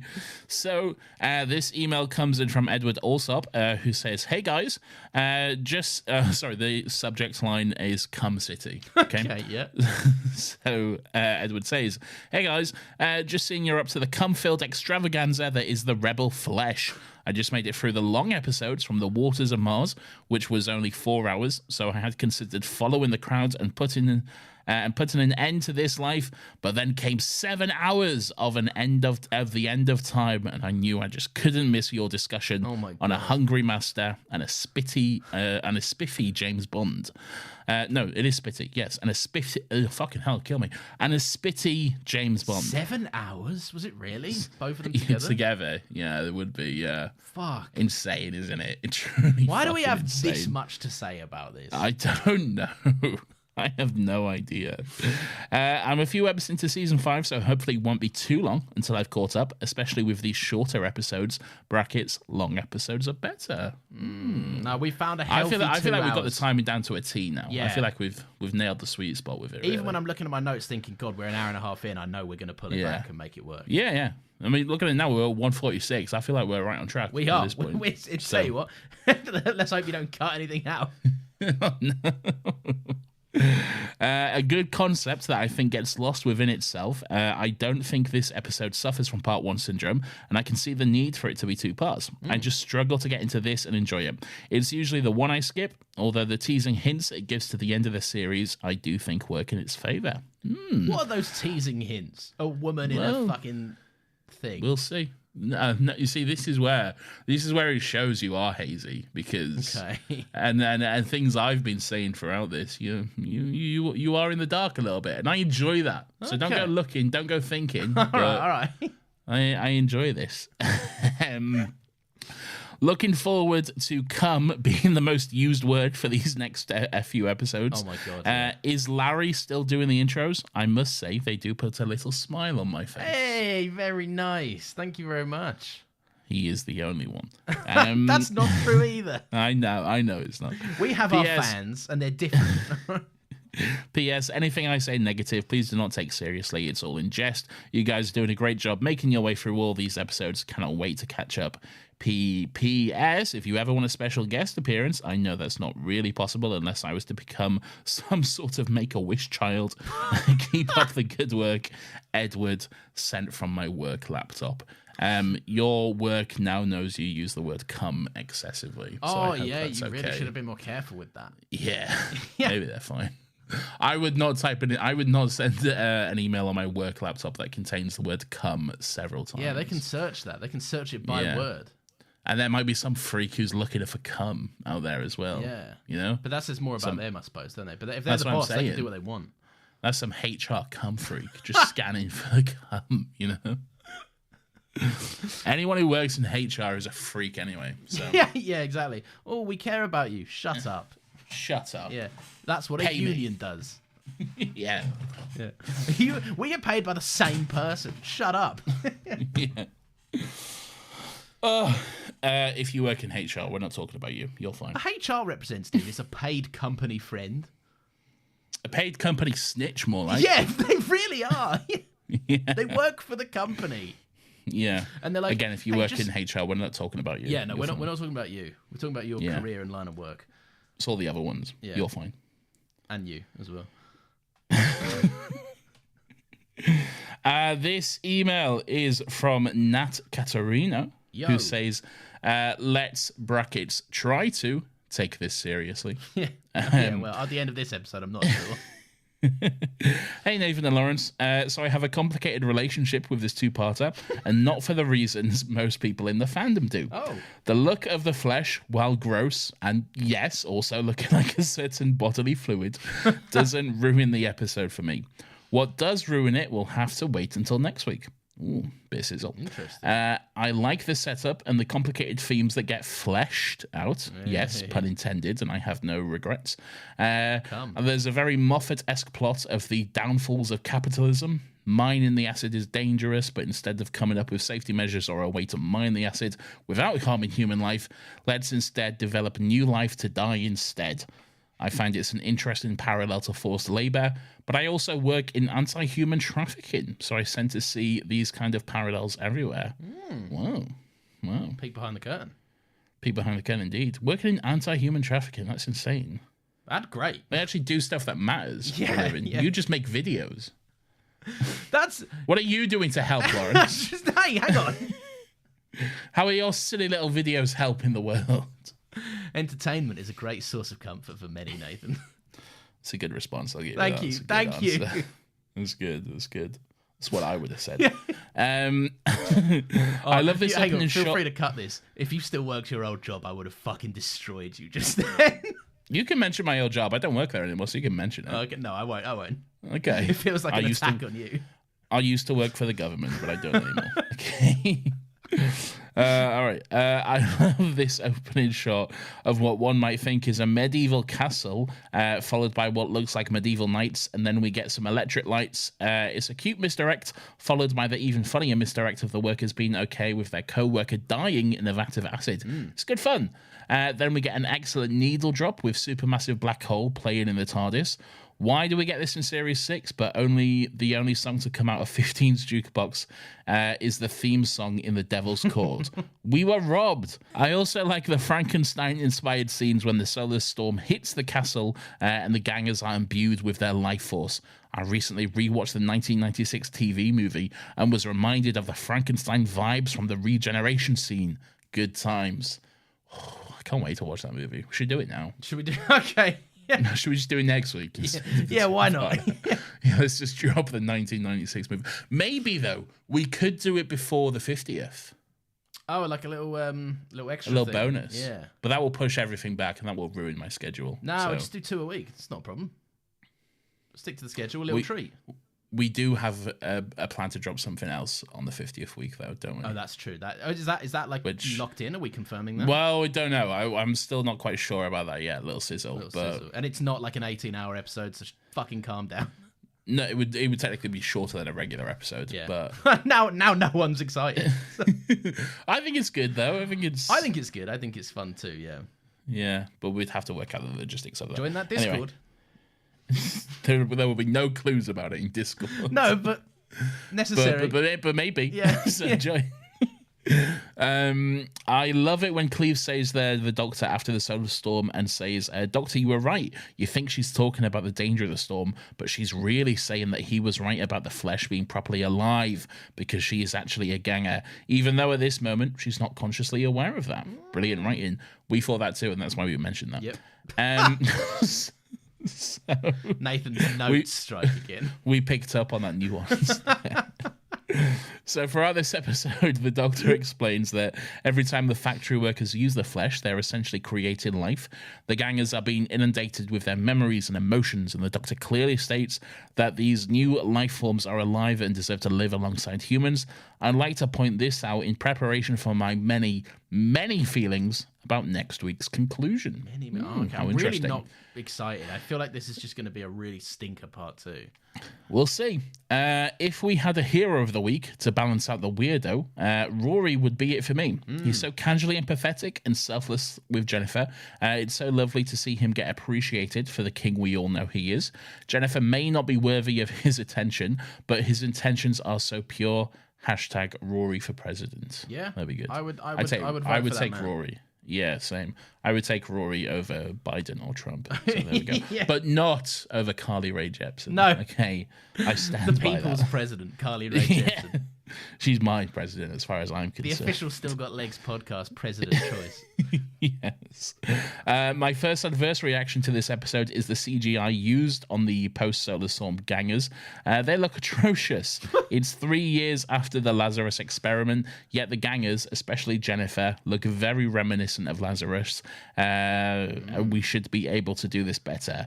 I'm not a visual effects artist, but there are many ways to show body horror or augmented humans with prosthetics alone. It could have been so much better. It's pricey though. It's very expensive. It is pricey, but also looks good. So shut up. I mean, that's true. Yeah, checkmate. Yeah. Yeah. The scene where Jimmy and his ganger discover they have... Jimmy, that was his name, the Scottish guy. Okay. I knew that all along. My The scene name's where Jimmy. Jimmy and his ganger... What? My name's Jimmy. I got my son's birthday.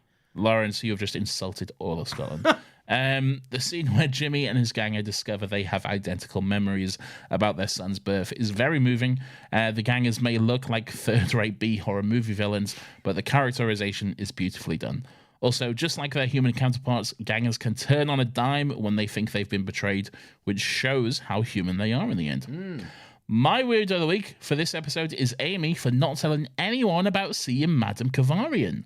All these doppelgangers are running around and she sees someone who seems unrelated to the crew. Yeah. That seems like something important to share with the class, Amy. Part of me thinks she was made to forget that she saw that, but I stand by it nonetheless. Also, I don't think anyone is acting that weird in this episode. Just wait until next week. I'm sharpening my knives already. Okay. That part was capitalized. By the Oh, way, wow. so Okay. I got that intention, I think. Yeah. Thank you. Thank you. We said a while back, we forgave Amy for not mentioning it in the silence two-part, because obviously memory scramblies and everything else and stressful scenario. Yes. But this is becoming more and more the zombie bite, the character that doesn't tell the zombie bite. Right, like in the Pirates episode, I believe that was your weirdo for the possibly was your weirdo, but might have been, yeah, maybe. But you did say you'd give Amy 2 more chances, and then it's officially the zombie bite. Okay, so that's today. There wasn't one in last week. No. Okay, there was one here. Okay, Yeah. but this is a 2-parter. Okay. Fuck. So there's probably not going to be one next week. No, I remember this now. We worked this out, didn't we? The plot's gonna catch up before I can. Yeah. And I think the week after is the conclusion. Fuck, great. Okay. So there we go. Fine. Anyway, as always, thanks for a lovely podcast. I was listening to the Guinness Book of World Records tangent whilst waiting at the city crosswalk this week. So many boring Washingtonians gave me the side eye for my uncomfortable laughter. Thanks for that. Lots of love. Oh, that was the people Nat, fuck planes she, or her. something, right? People fuck cars and eat planes. Yes. Your silly little thing you brought up, which I was very baffled by. And I still have to be honest, I still don't understand it. I'm not saying I understand it. I just think it's a thing that exists. So People eating planes, though. This is... Why are they eating planes? I don't know why, Nathan. I can't tell you why. Okay. All right. Well, thank you, Nat. Always great to hear from you. Indeed. This email comes from Kayla Katona, who says, "Hi, Nathan and Lorenz." Lorenz? Yeah, so I don't know if this is intentional or not, but it's spelled like the name Lauren and then with an apostrophe S on the end. An apostrophe S. That almost seems French. Like that's Lawrence's book. Like that's Lauren's book. Oh, You know? okay, yeah. Yeah, so Lauren, but Lauren. apostrophe S. Lauren. That's Lauren's book. I feel that could either be an autocorrect or quite a fun way of, because Lawrence does kind of, he gets across what you. Maybe. Either way, stop doing that. It's a simple name and it's the one I was born with. I can't do anything about it. No, you have a dumb name. This is interesting. Well, please share with the class. The TikToks are working on someone. Okay. I saw one of your TikToks about a week ago and instantly started listening to the pod. Of course, I started at the beginning, listening at 3 times speed, like the What? ADHD psycho I am. And I'm so happy I caught up just in time for one of my favorite seasons, brackets 6 and 9. That is fucking insane. Wait, they're 3 already times caught speed. up? Well, they were listening at 3 times speed. Yeah, but still, fuck, that's so much us at high intensity speeds. Yeah, your mind must be fucked. Just all our silly little jokes just at 3 times. I'm amazed you the haven't speed they picked up an usually are. amalgamation of both of our accents together. Like, that's insane. Might have. That is truly wild, but we appreciate it. Thank you very much. yeah. I've been dying to tell you since River was introduced that Alex Kingston said in an interview with Variety in 2019 that the original diary prop she got for Silence in the Library had full stories written in it that were stories they would later shoot with all the details there. By the time they filmed The Husbands of River Song, she had already known how that story went down for 7 years. Oh, that's interesting. What, like unchanged? Surely there's like little. No, I think there'll be changes on. I think like broad strokes. Okay, of it, yeah. Really, yeah. I know a lot of people don't like the Rebel Flesh or Most People 2-parter, but I've always been a fan of it. I've gone back to rewatch it plenty of times, and I think it's the best part. And I think the best part about it is the interactions with the new ganger next week. So I'm looking forward to that. And post more TikToks, please. Even if I have to listen to the episodes, I love watching the TikToks with the scenes edited into them. Kayla. Thank you very much, Kayla. Indeed. We are trying to post more TikToks. We're currently operating at one every other day. Unless I currently, forget to post one. Unless Lawrence forgets to post one, which does happen every now But and then. then it just goes over to the next day and then we're back on track. It's not a problem. Yeah. It's also not really just us. We have someone helping us out with the TikToks now. They have said they don't want their name mentioned in anywhere other than the Discord server, so I don't say that. But yeah, there is someone helping out who we're very appreciative and we're very thankful for. Make no mistake. We haven't picked up any effort with regards to the TikToks. We are doing as much for the TikToks as we were doing when they were not being posted. Yes, yeah. If maybe a few more seconds every other day for me. And Lawrence has never put any effort into them. I used to edit them, all right? I used to do all of them. Used to, yeah. Yeah, used to, but shut up, all right? Anyway, shout out to...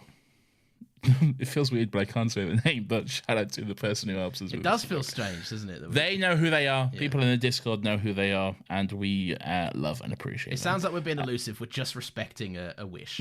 That's it. Yes. Yeah. Yes, exactly. Right. Okay. So that's imagine if that was a emails. roundabout way of us trying to hide that it was AI or something. It's not. That was 3 emails. I have one last email here, but it's very short, so don't worry. Okay. It's not. Extremely detailed and nuanced thoughts on the rebel flesh is the subject line. Right. This is from P.S. Moore. Oh, okay. Come. Okay. That's it. That's the whole email. That's the whole email. Okay. That's the whole email. Yes. That was the subject? The extremely nuanced and...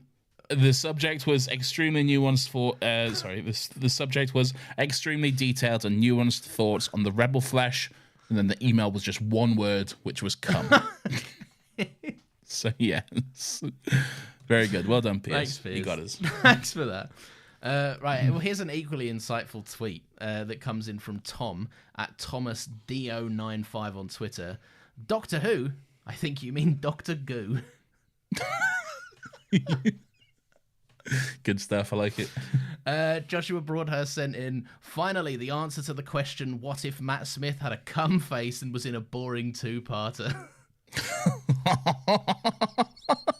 The age-old question. I don't think that's fair. The cum face is fair, but I don't think the boring 2-part bit is fair. But, you know. People are mixed on this. There was about 10 tweets all in all. It was kind of 50-50 split on whether they enjoyed them or I not. would say, if you haven't watched it in a while, rewatch it. Yeah. Okay? Yeah. Because I think it's better than you remember. I think there's some more adult themes I didn't pick up on when I watched this for the first time. There's a lot of adult themes. There's a lot of cum, Lawrence. There's so much cum. And the last one is in from Lex. They say, I remember hating this when it came out, but after a rewatch, I love it. Some nice themes around humanity and some scary moments. Overall, a banger. We didn't really talk about the scary moments, but there are some kind of creepy-esque parts. Like... A little bit, not much, really. They attempt to do a little horror thing with the storm and the Jen jump scare thing. Yeah, the cum scare. Not much. The cum scare. The cum scare. Oh, very good. No, yeah, I can't believe how 50-50 it is, really. I thought this was quite a clear-cut one for the books. What was that tweet we got? I think it was from Kate about cum in the sink. I'll retweet this one as well. This is a hard one I'll read it out now because you're bringing it up. But it made me laugh a lot when I saw it. It did me and all, but there's a picture that goes with it. They're always harder to read out. Yeah, it's a visual one. I'll retweet it now, so it's on our Twitter to go look at if you want the accompanying picture. It's better to cum in the sink than to sink in the cum. With a picture of like Jen's face being formed. Oh, great. In a cum bar. Good stuff. Well done, Kate. You've done it again. That is well done. That is phenomenal stuff. Amazing. Right. Thank you very, very much for listening. I'm excited for next week. I'm really hoping it's good. Yeah. But I don't know. But then a lot of people said this was bad, and I think this was good. So there, you might say there is lots more excitement to come. Right. I fucking did it. On that note, thank you very much for listening. If you've enjoyed the show, please feel free to leave us a 5-star review. That would be very cool. You can also follow us on Twitter at StillGotLegsPod. You can also send your thoughts in over email at stillgotlegspodcast@gmail.com. We have a Discord. The link to join that is in the show notes if you want to go and check that out. If you do feel so inclined as well, we have a Ko-Fi link in the show notes, which is just to help us out with the running of both the shows. Again, no pressure. Everyone is always going to be around to watch these for free, should they so wish. And speaking of both shows, Nathan, we have another podcast as well, don't we? We certainly bloody do, Lawrence. It's called Another Happy Pod. It's our pop culture rewatch podcast where every single week we get together, we watch something, or play something, or read something, almost certainly watch something though, in that realm, and then discuss it. This last week, Yes, this last week we had Catherine join us as we discussed season 1 of Succession for Succuli, everyone's favorite time of year.